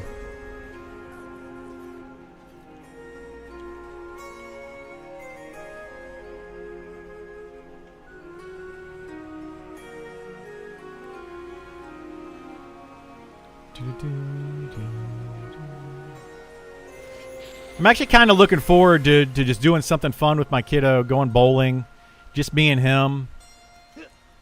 He's been kind of bored this week. He's been wanting to come over and hang out with me because my ex-wife is working a lot, and he's just sitting at home basically by himself at her house. And he's been asking to come over here, and I keep telling him he can come over, but we don't have AC right now, so it's just not comfortable. So he's been super bored all week because he had camp last week, and I think he has camp again next week. But this week he literally just had nothing to do. And he's an ADD kid, so he needs to have something to do all the time. Drink that Sunny D. Need to do something.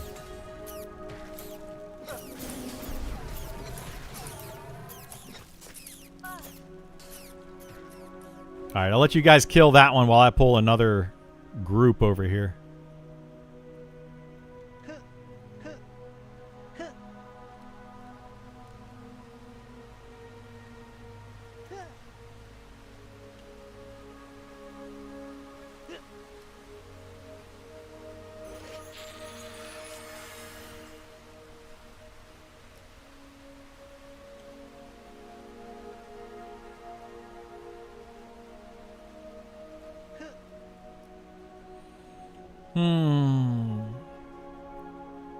Look at that. By the time I pulled that one, they actually killed another mob.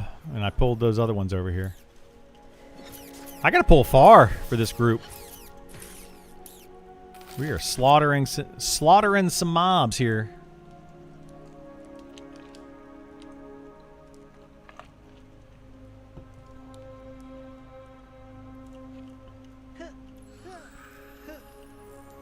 This is another issue, by the way. This is another problem with group XP. Is oftentimes in a full group, you run out of monsters to fight. That's why they increased the TTK. And even with the increased TTK, we're still running out of monsters to fight. So, as you can see, this is why I advocate for more group XP and just more incentivizing of groups, because why would you do it, right? Like, get 3 or 4 players, get more XP per kill, have to kill fewer mobs, etc. It's just all around better.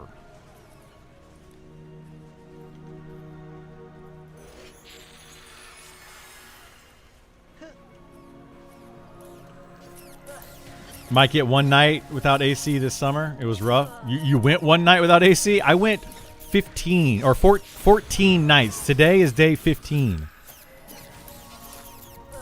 Faster respawn? I don't think they need to do a faster respawn. Like most respawn throughout the entire game is 8 or 10 minutes. And I think if they increase it too much from there, it'll feel bad.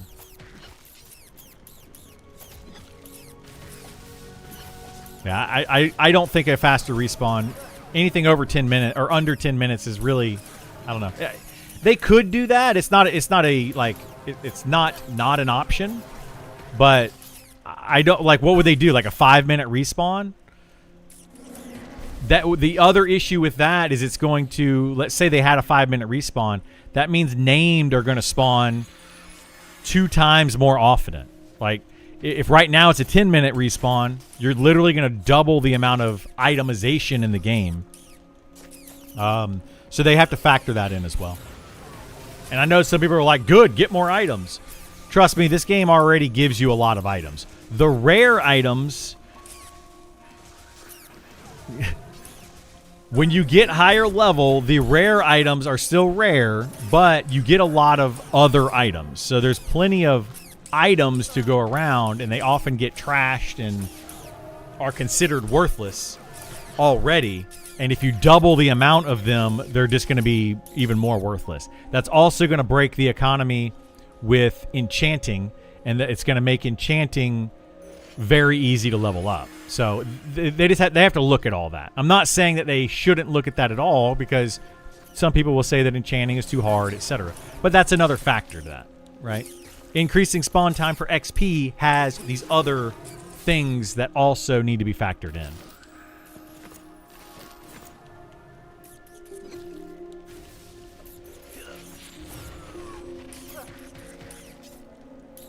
Yeah, exactly. The spawn time in EverQuest was like 30 plus minutes pretty much throughout the entire game.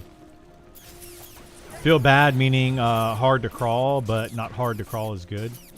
No, I think it's more like it's not really the hard to crawl part of it. It's that you end up like camping just one area, right? Well, if they increase spawn time too much, it'll make, I don't know, man. It'll have other ramifications, I guess is the best way to put it. It's not just about the XP. It'll have other negative consequences to it. So they have to factor all of that other stuff in.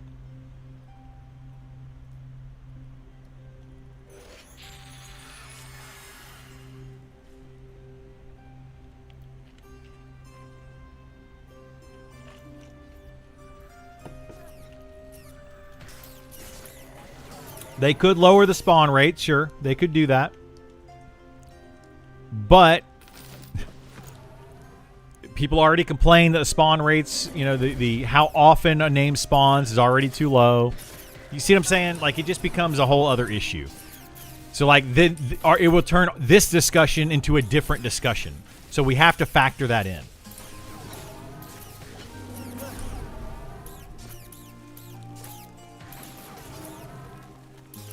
Yeah, it'll start feeling like a hack and slash. It'll start feeling like an ARPG, which is what people don't want out of this game. It's what I don't want out of this game. Like, I want this game to be a group-focused, group-friendly, slower-paced MMO. We have plenty of fast-paced MMOs. With your Final Fantasy and your World of Warcraft, now EverQuest Legends, they're all much faster-paced, and there is a player base for those. But what we don't have right now is a slow-paced MMO. An MMO where it takes time to wait for mobs to spawn, items are rare, all that. Like, we just don't have that right now. We don't have a good one anyway. So that is what I think they need to focus on. If you want that faster gameplay, then go play those games. They're already out there to play.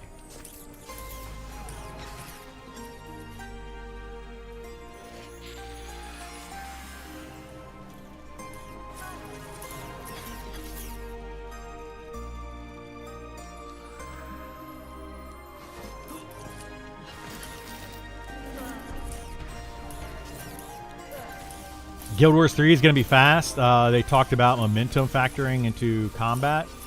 It'll be Mirror's Edge with MMO. Yeah, I think it will be fast, which means that I may or may not like Guild Wars 3. I'll probably play Guild Wars 3 and at least check it out, because I am interested in that game, but I may not like it.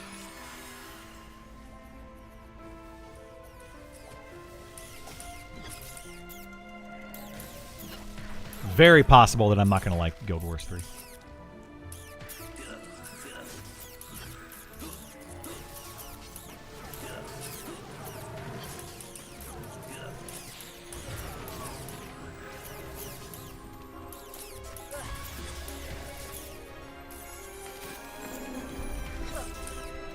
I'm definitely playing. I want something my group of friends will play. Yeah, exactly. You know, it's a different group of people. I have one group of friends that will love this game. I have a different group of friends that would prefer to play Guild Wars 3. So we'll just see. We'll see what happens. I'll probably play them both. Most likely Guild Wars 3 is going to be a more casual game. which means I'll be able to play this game as my primary game, and I'll probably put more hours into this game, and then I'll just play Guild Wars 3 on like off hours. Kind of like what I used to do with EverQuest 2. We would play EverQuest 2 or even World of Warcraft. I would play both of those games, and then in the evening sometimes we'd switch over and go play like a couple matches of League of Legends or some Smite. You know, we would play something else on top of that. And I actually had a lot of fun doing that with a group of friends, so. You don't like Guild Wars? Yeah, I mean, it's not my favorite. But I do want to check out Guild Wars 3. Like, I did not really enjoy... Like, Guild Wars 1 was okay. I actually went back recently and I played it and I tried it out. And it was okay. With the revamp thing that they did to it. And Guild Wars 2 was fun for like a month or two. But then, yeah, it just... I don't know. I just got tired of it. You can play Guild Wars 3 while waiting on downtime, recovery, and M&M. Yeah, exactly. You know? Like, I could play Guild Wars 3 for 9.5 minutes and then kill a mob in this game and then play Guild Wars 3 for 9.5 minutes while I'm waiting for mobs to respawn in this game. So, yeah, I mean, there's good things about that game that I definitely want to try out.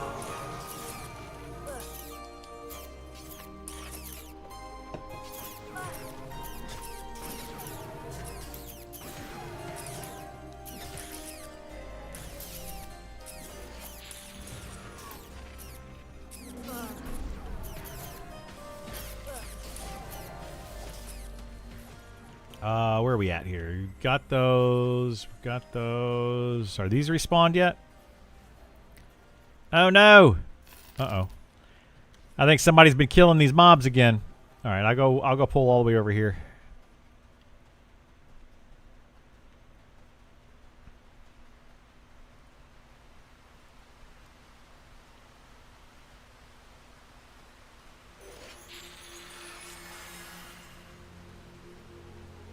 I hope they don't do the weapon set swapping stuff on Guild Wars 3. I mean, they might, yeah. That's seems to be something that they would probably do, but who knows? I want an MMO.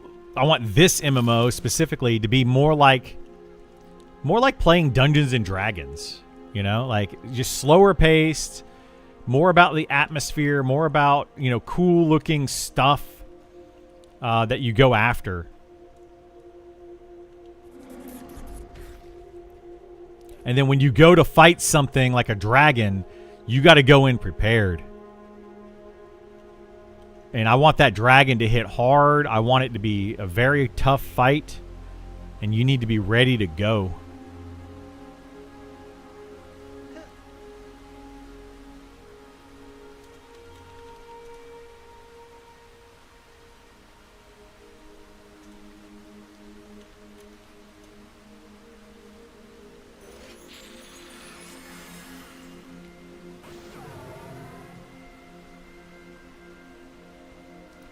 $255 fire resist is a must. Yeah, for the first few times that you kill it, for sure.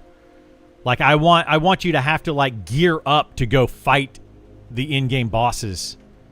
Like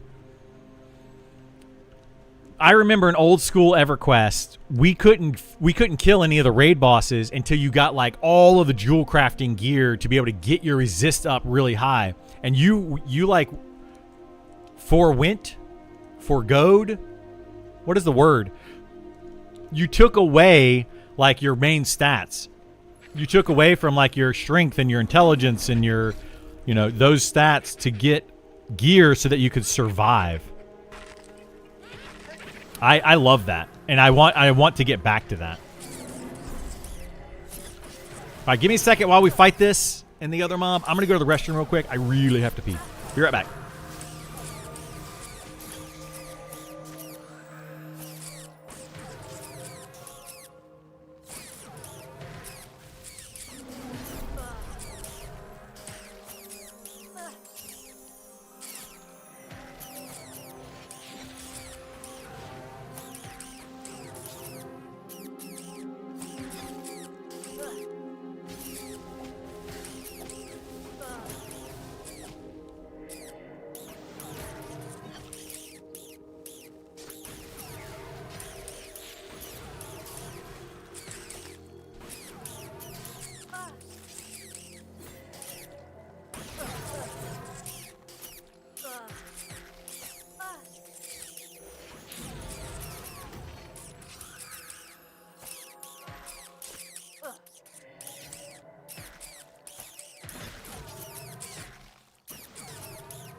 Okay. Sorry about that.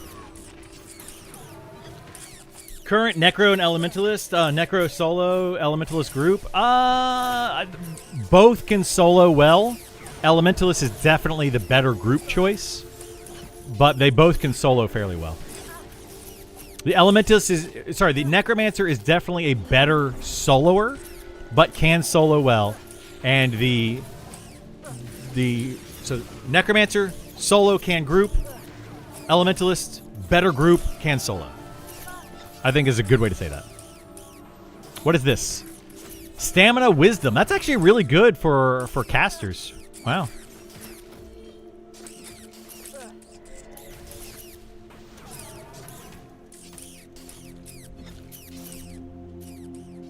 Oh, wait. We have one more here? Yeah, never mind. We have one more here. You camp that for 3 days? We just got it.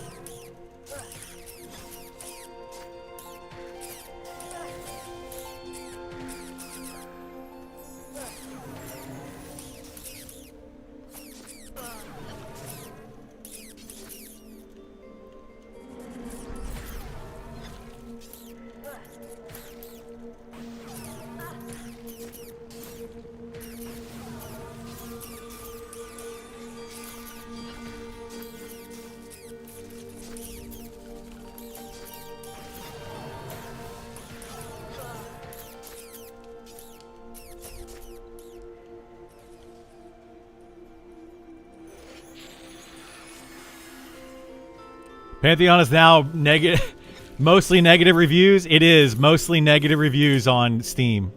Guys, I wasn't wrong. Okay? I wasn't wrong. I know that you all don't think I was wrong, but there was a lot of people that came in here and told me that I was wrong about Pantheon.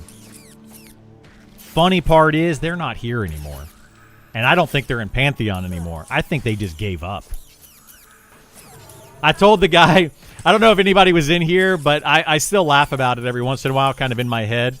There's a guy that came in here about a month ago, and he was like, man, they're fixing Pantheon. It's going to be amazing. Have you read up all the things that are coming? And I was like, you come back June 21st and tell me how that's going, because that's when the summer started and spring was over. I have not seen the guy come back. Like, literally haven't seen him. Guardian with a mace had different abilities than a warrior with a mace. Oh, you're talking about... Yeah, they did. You're talking about in Guild Wars? Yeah. Even Helldivers had mostly negative reviews at one point. Review bombing on Steam has been a thing for a while. I'm not saying it's untrue, though. Well, yeah, but it's like... Helldivers is a special type of game. Can you explain the mounts to me? And are they worth it? Or how much are the mounts and saddlebags, etc.? No, mounts are not currently worth it. They're still in a very buggy phase. I think they're like 5 gold to buy a mount. I believe they're 5 gold. Saddlebags are not hard to make. So you can craft up some saddlebags, or you can buy them. They're really not hard to make. But overall, right now, the only use you have for having a mount in this game is carrying around stuff. Because weight is an issue, and then also inventory space is an issue. So both of those things are a problem. I would say, depending on how they do things in the future, a mount might be a good thing to have to, like, carry around a bunch of extra wood for your very long camps. Like, if you're going to be going out for an XP grind that's going to be, a 10-hour marathon of XP grind, you're going to go through a lot of wood. So that's kind of what it's good for. But if you're smart, you'll have one person in your group just pick up a bunch of wood and just make sure they maintain the fire. That's what we always did in my group. It's just not necessary to have a mount. Like they're just not really worth it. They don't run faster. In fact, they run slower than you do without Speed of the Wild. They're just like regular run speed mobs. You have to cast Speed of the Wild on them if you want them to keep up with you with Speed of the Wild. So, like, if you have Speed of the Wild and your mount does not, you will just run way ahead of it. Your mount can die If you mount your speed, if you get on your mount, and you have speed of the wild, and your mount has speed of the wild, you still move at normal run speed without speed of the wild. It's just the whole thing just feels awful. So they need to work on the mount system quite a bit. It currently is not worth dealing with. But in the future, it might be worth it, depending on how they do inventory space, depending on how they do like itemization. You know, like if you're trying to go out and get harvesting materials, or if you're killing in a camp for hours and hours and hours, and you want to be able to bring back, let's say, a bunch of metal scraps, then that's where a mount's going to come in handy. Like carrying around even cloth scraps can get heavy. Like, do I have some on me right now? Let's see. Like if I had a bunch of cloth, these scraps, these are 0.2 weight each, meaning that they are 4 pounds when you have a full stack each. So if you're going to be out in a camp for a long time and you have like 5 stacks of that, that's 20 pounds of weight that you could put on your mount. So that's the idea for the mounts in this game and how they're going to work. When are ogre mounts a thing? Are they not a thing right now? Can you not put ogres on the horses? I don't know.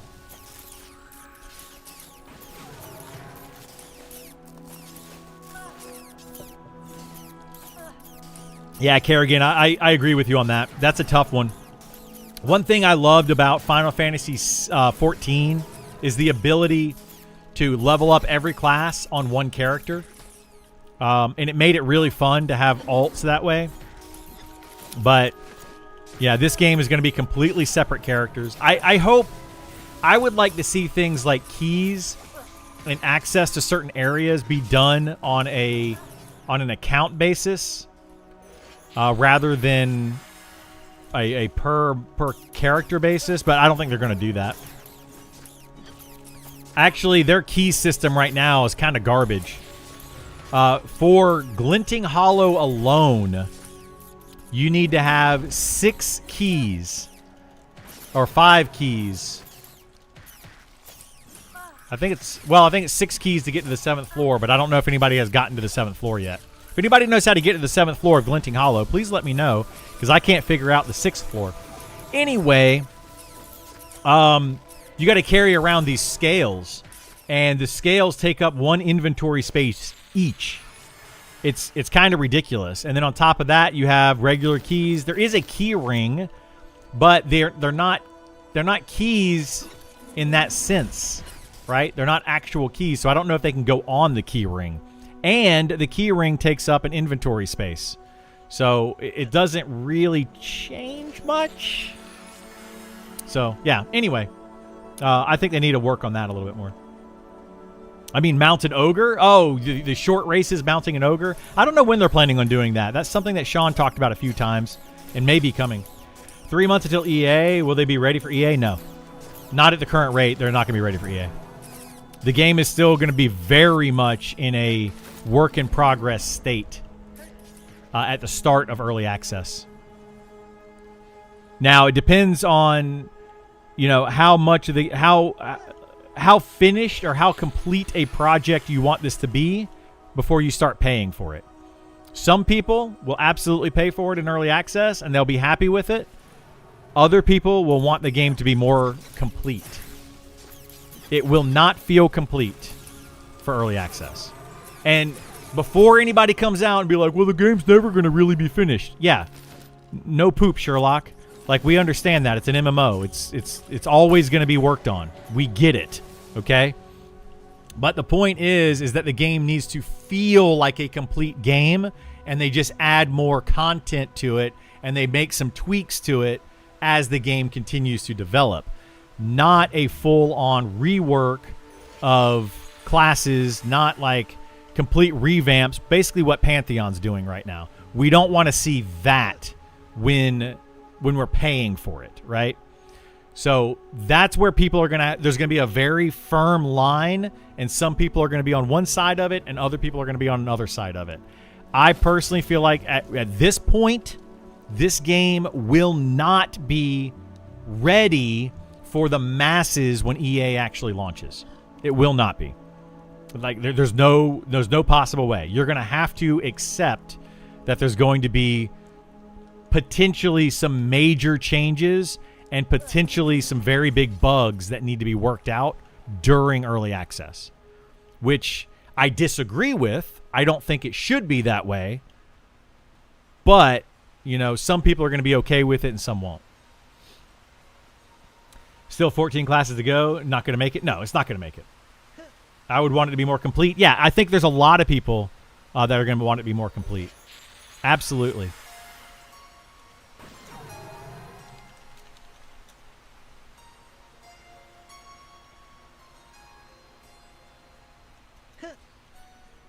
All right, let's see. Do we have any more? No, we don't. Okay.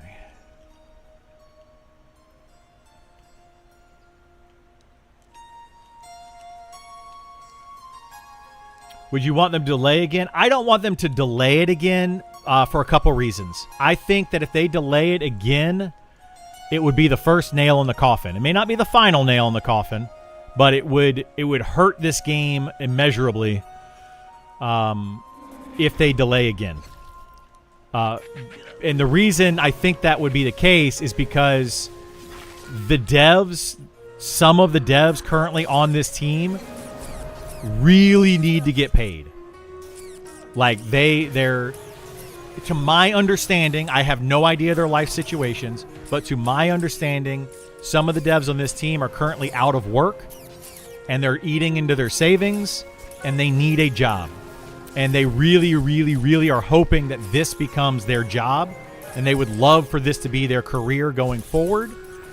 And if it doesn't become their job, then they're going to have to go and get another job, which is going to take away from their ability to develop this game in their spare time. I think that would really hurt the game, specifically some of the artists. So, like, I think there's some artists in the game that just, they need to get paid. They got bills to pay, mouths to feed, you know, however that song goes. So I think it would be very, very detrimental to this game and this project if they don't get people paid soon. I think some of the volunteers that are currently on the team will have to step away from developing the game. And that would hurt a lot.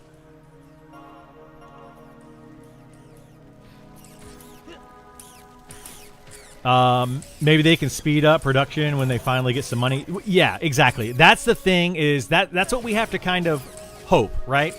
Right now, production's pretty slow. Development is very slow. Hopefully, when it goes into early access, it'll only speed up, and things will get done faster. These things that are currently taking 2, 3, 4 weeks to get fixed, hopefully it can be fixed in a few days to a week, rather than, you know, hey, I only got 2 hours that I can actually work on the game today. No, you have 8 hours to work on the game. That's 4 times the amount of time that you're putting into it. Hopefully that speeds up the development of the game 4 times, right? Does that make sense? Like, there's people right now, though, that literally are like, hey, I worked an 8-hour day. I've got to take the kid to soccer practice. I've got to, you know, make dinner. I've got to cut the grass. I got to do all these other. I only have 2 hours extra today that I could spend to do anything else. Or I may not have any time today because I'm a volunteer on this team. I just don't have time to come in and volunteer some hours. Hopefully they can get some of these people paid so that they don't have to volunteer anymore and they can actually dedicate time to it. I'd be willing to dedicate 8 hours a day to it right now, but I'm not on their team. And they probably don't want me on their team anyway.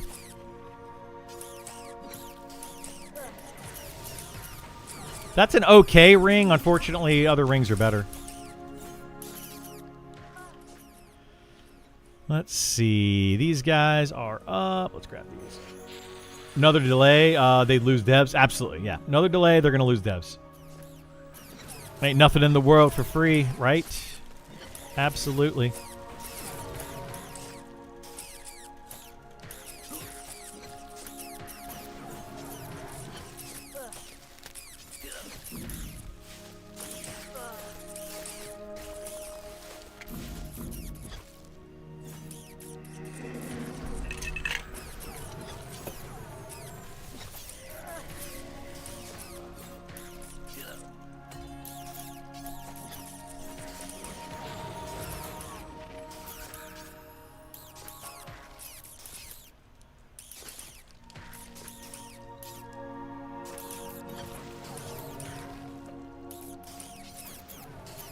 All right.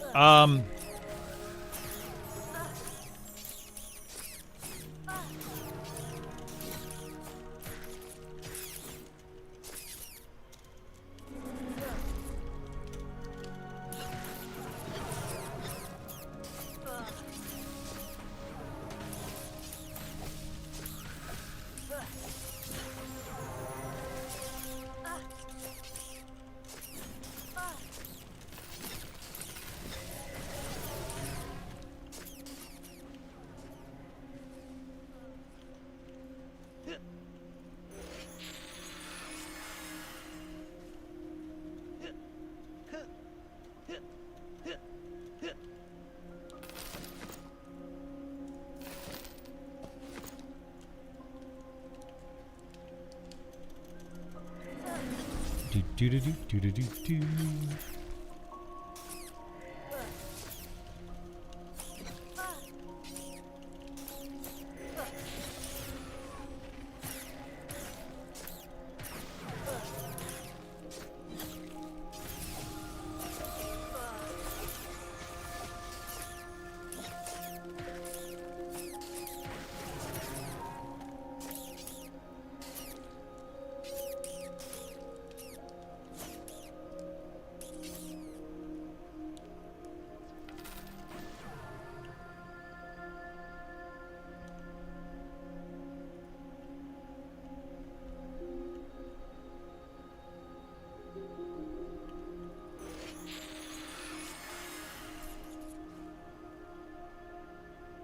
So I'm trying to figure out plans. My kiddo's gonna come over today.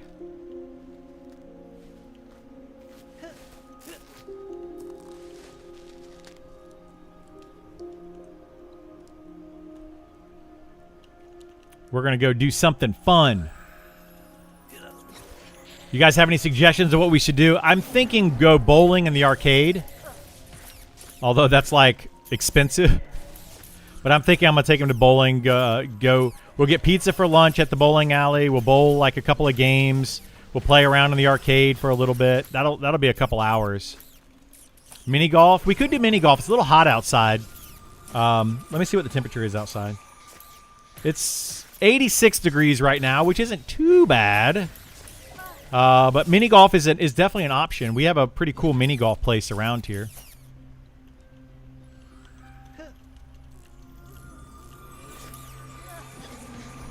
I also thought about taking him to a local game store, picking up like a board game at a local game store and playing it there or something. There's a new game coming out, a new Kickstarter game called like Adventurenomics or something like that. It's basically it's like a Dungeons and Dragons style of kind of game, but economics. I don't know how to explain it. Teach him magic, yeah. Protect his virginity, Jesus. He likes Pokemon and he likes Lorcana cards, but he's more about collecting them than playing them. So we'll see. We'll see. Indoor paintball? We would probably do laser tag. I don't know if paintball would be good for him. He'd freak out about paintball. Like, actually physical projectiles being fired at him. Oh, my God. That would not go over well.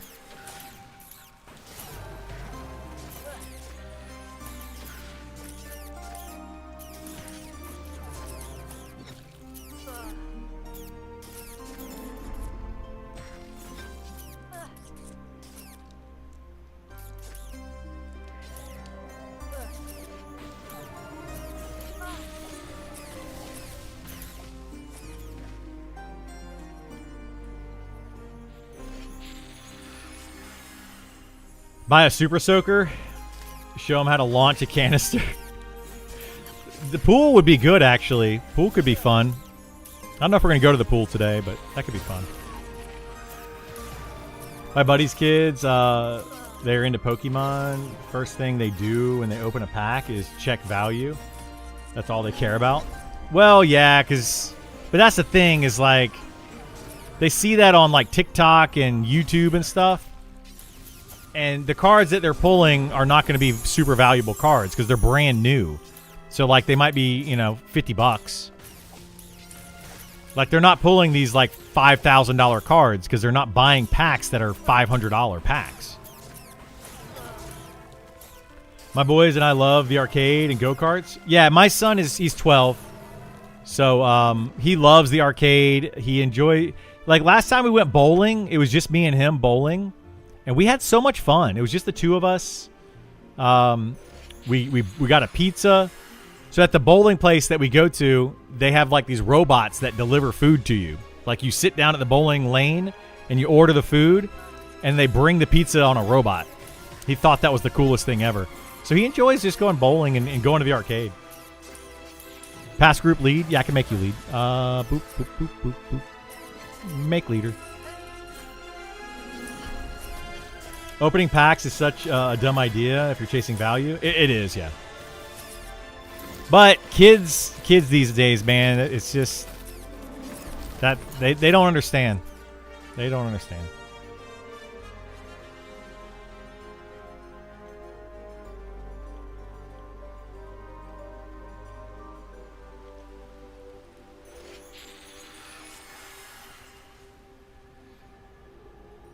Just the trend? Yeah, it's just the trend, exactly. They like to... I don't know. It's whatever.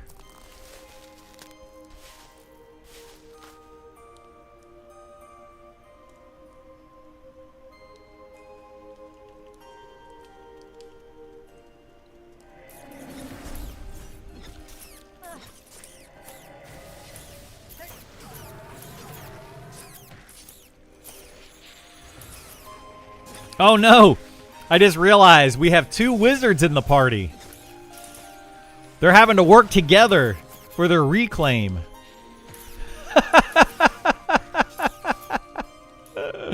Oh no!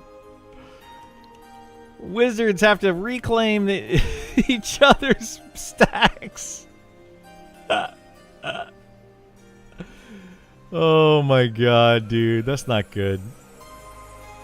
That's not good at all.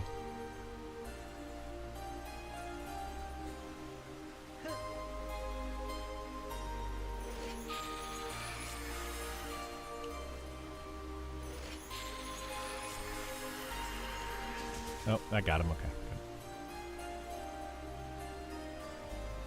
Getting kids addicted to gambling? Yeah, that was the whole thing with Fortnite, wasn't it? Like, didn't they have like a big thing going on because they're loot crates or loot boxes or whatever the heck they called them? Yeah, that was a whole issue, man.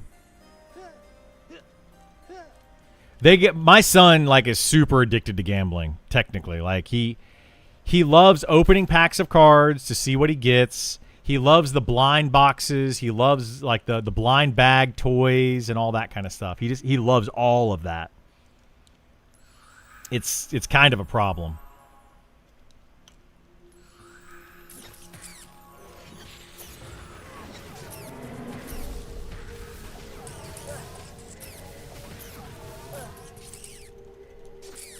Hopefully he doesn't get older and continue that.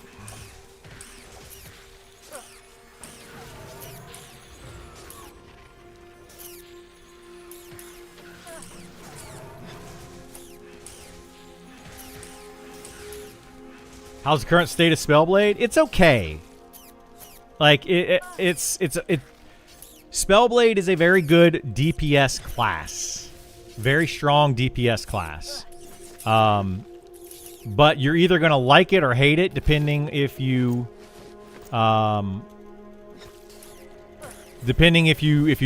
like to stance swap or all that kind of stuff.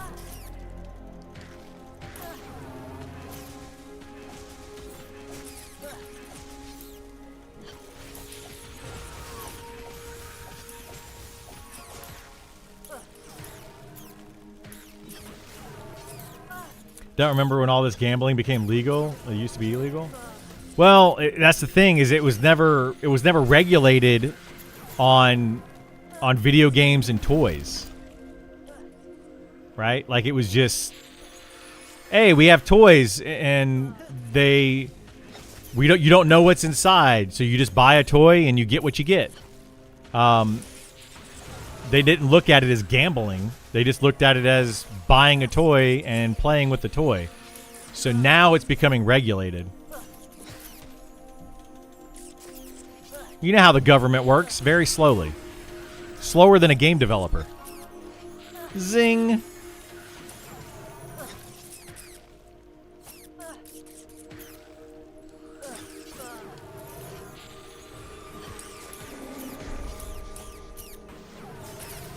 Did the update come out for Spellblade? No, not. Oh yeah. Sorry. Spellblade is out. Yes. Taking time off game, but Beastmaster update come out. The Beastmaster is not out yet. Spellblade, Archer, Wizard, and Druid have all come out, and actually, like, they're in the game.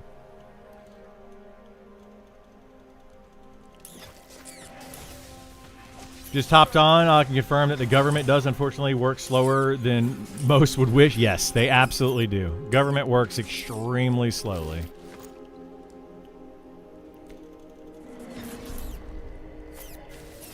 And I don't know. I feel like it's the same thing that happened with my AC situation here. It's not that they work slow. It's that they just keep pushing the work off to somebody else. It's like, okay, I'm going to type this email and tell you what to do. And that person's got to read the email and be like, okay, I need to tell this person what to do. And they type another. And it just keeps pushing it until it finally gets to where it needs to be. Unfortunately, that takes a while. AC complaining stream? That's 100%. Yep. That's me. Hey, Ted, for coming in with the sub. Thank you so much, Ted. I appreciate it, bud.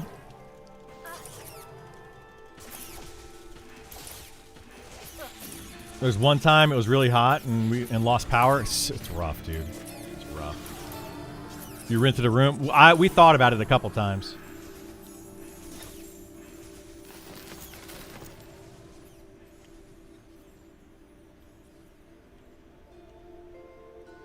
But it's expensive to get a hotel room these days. I mean, I can get like a Motel 6.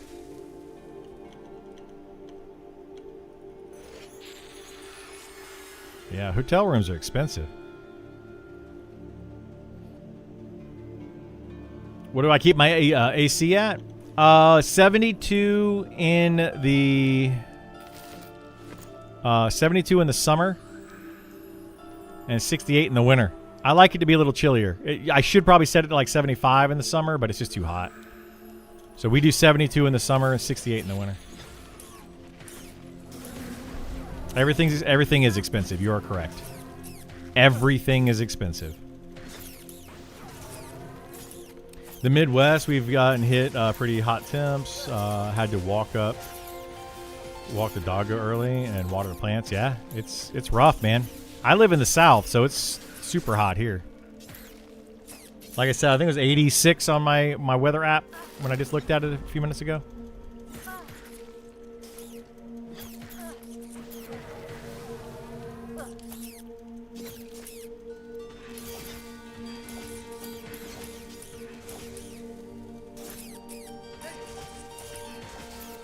What is this?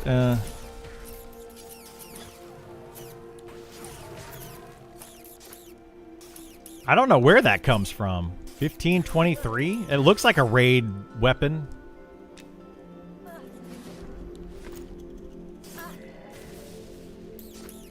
What is that? That's actually really good. It's insanely good.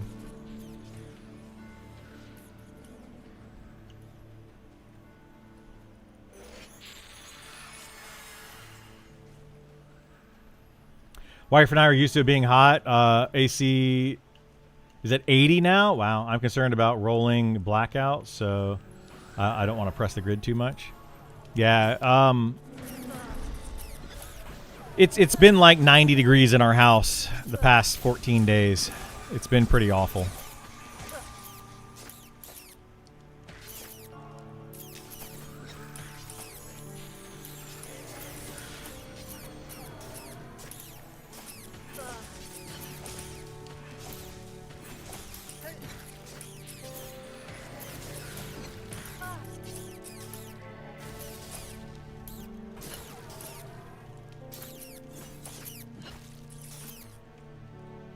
been able to watch you recently. Yeah, it's all good, my friend.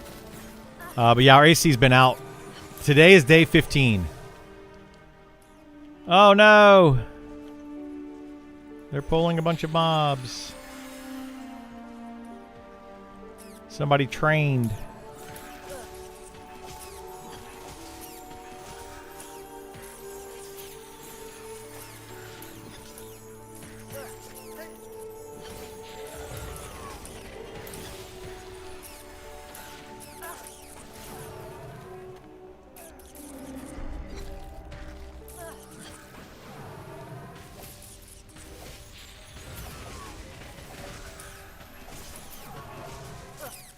AC is going to feel so good once it kicks in, I bet. Yeah. My plan is when I get off of here, I'm going to take a quick shower, take the kid bowling, and then hopefully by the time I get back from bowling arcade or whatever we end up doing, the house is cooled off.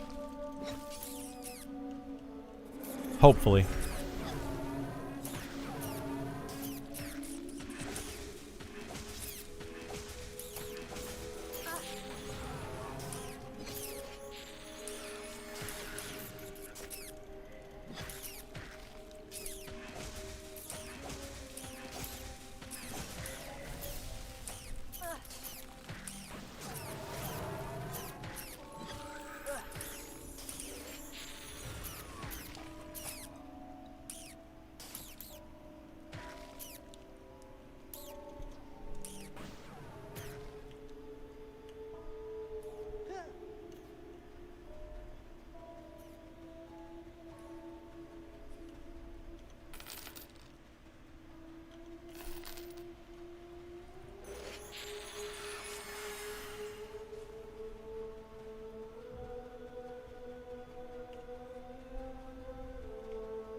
I think they pulled like 3 mobs over here.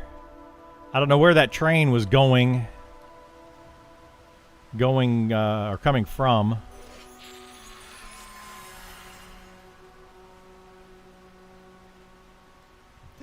Choo choo.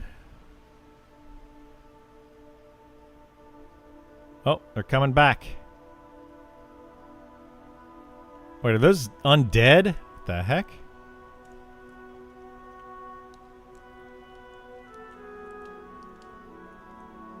Oh boy. This could be bad.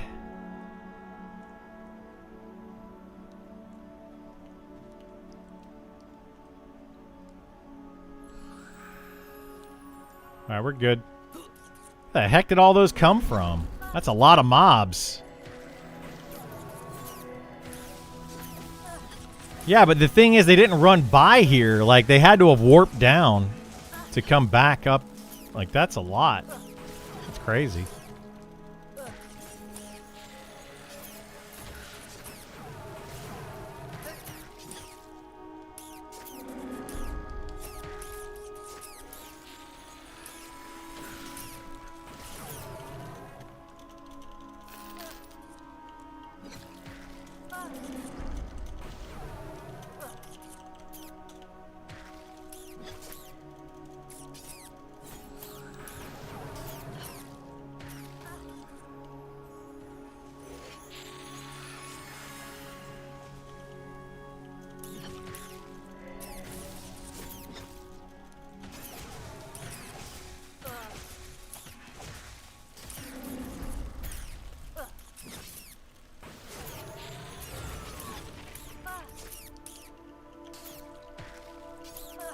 All right, how do I do my piercing? Did I get it up? Oh, 158.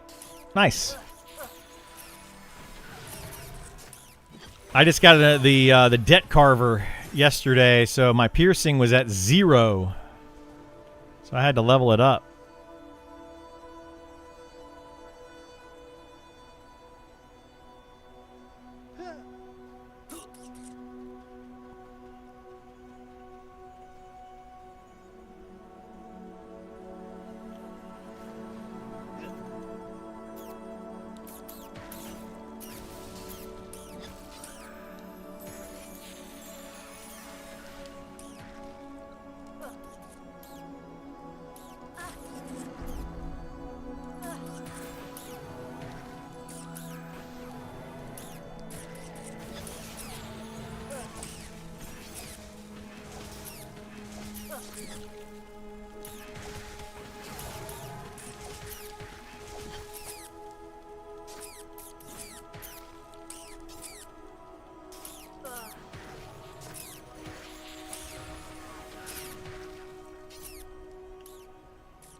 There's no mobs.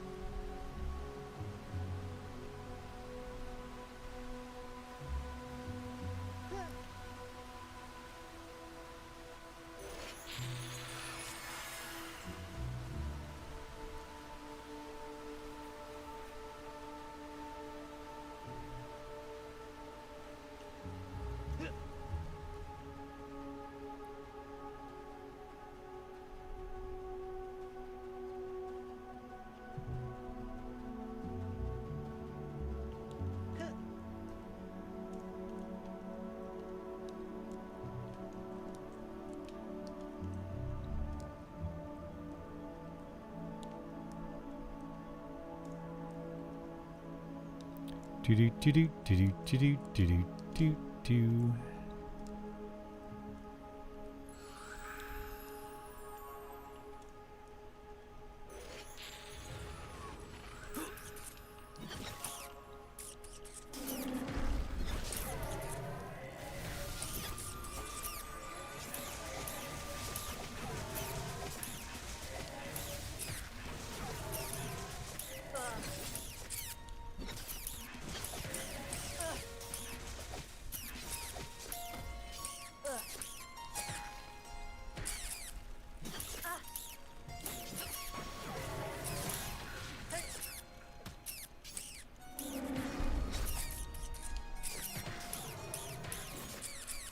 Da, da, da, da, da, da, da.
Hello?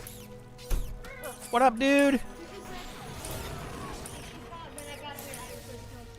Yeah, yeah. What you want to do? I brought my Switch. You got your Switch? Okay. So I had a couple of options, because it is still a little bit hot, as you can tell. They're getting the AC fixed. Every single fan in the entire house is on. Every fan is on. We're trying to circulate air as much as we can.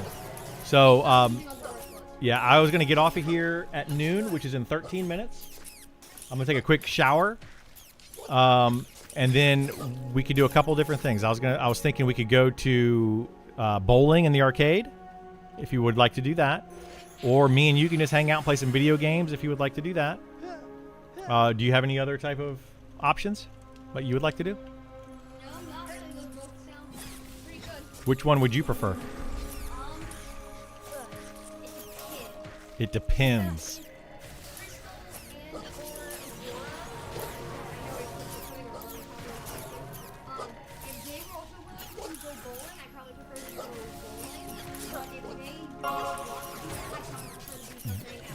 Okay. spend time with them. Okay. I'm going on vacation next week. Gotcha. This is just going to be a me and you thing. No matter what we do, it's just going to be me and you. Because Aurora is in Oregon. She left this morning. They got up at 4 o'clock this morning to get her on a flight. So she's gone, and then Crystal's got to work.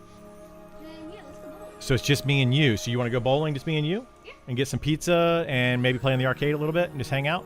Yeah. Okay, we can do that, just me and you. Let me finish up what I'm doing here, and we'll go do that.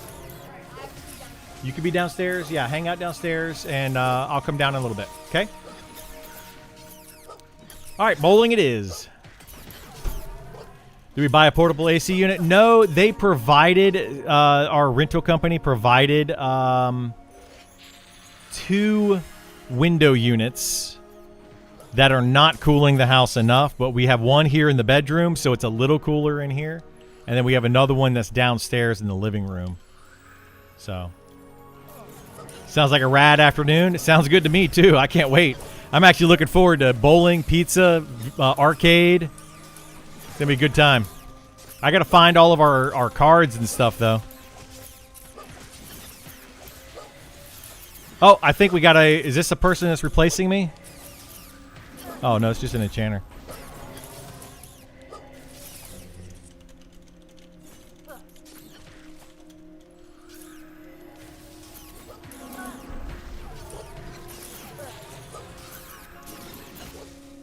All right, so it looks like my replacement is here. Oh, it's this guy.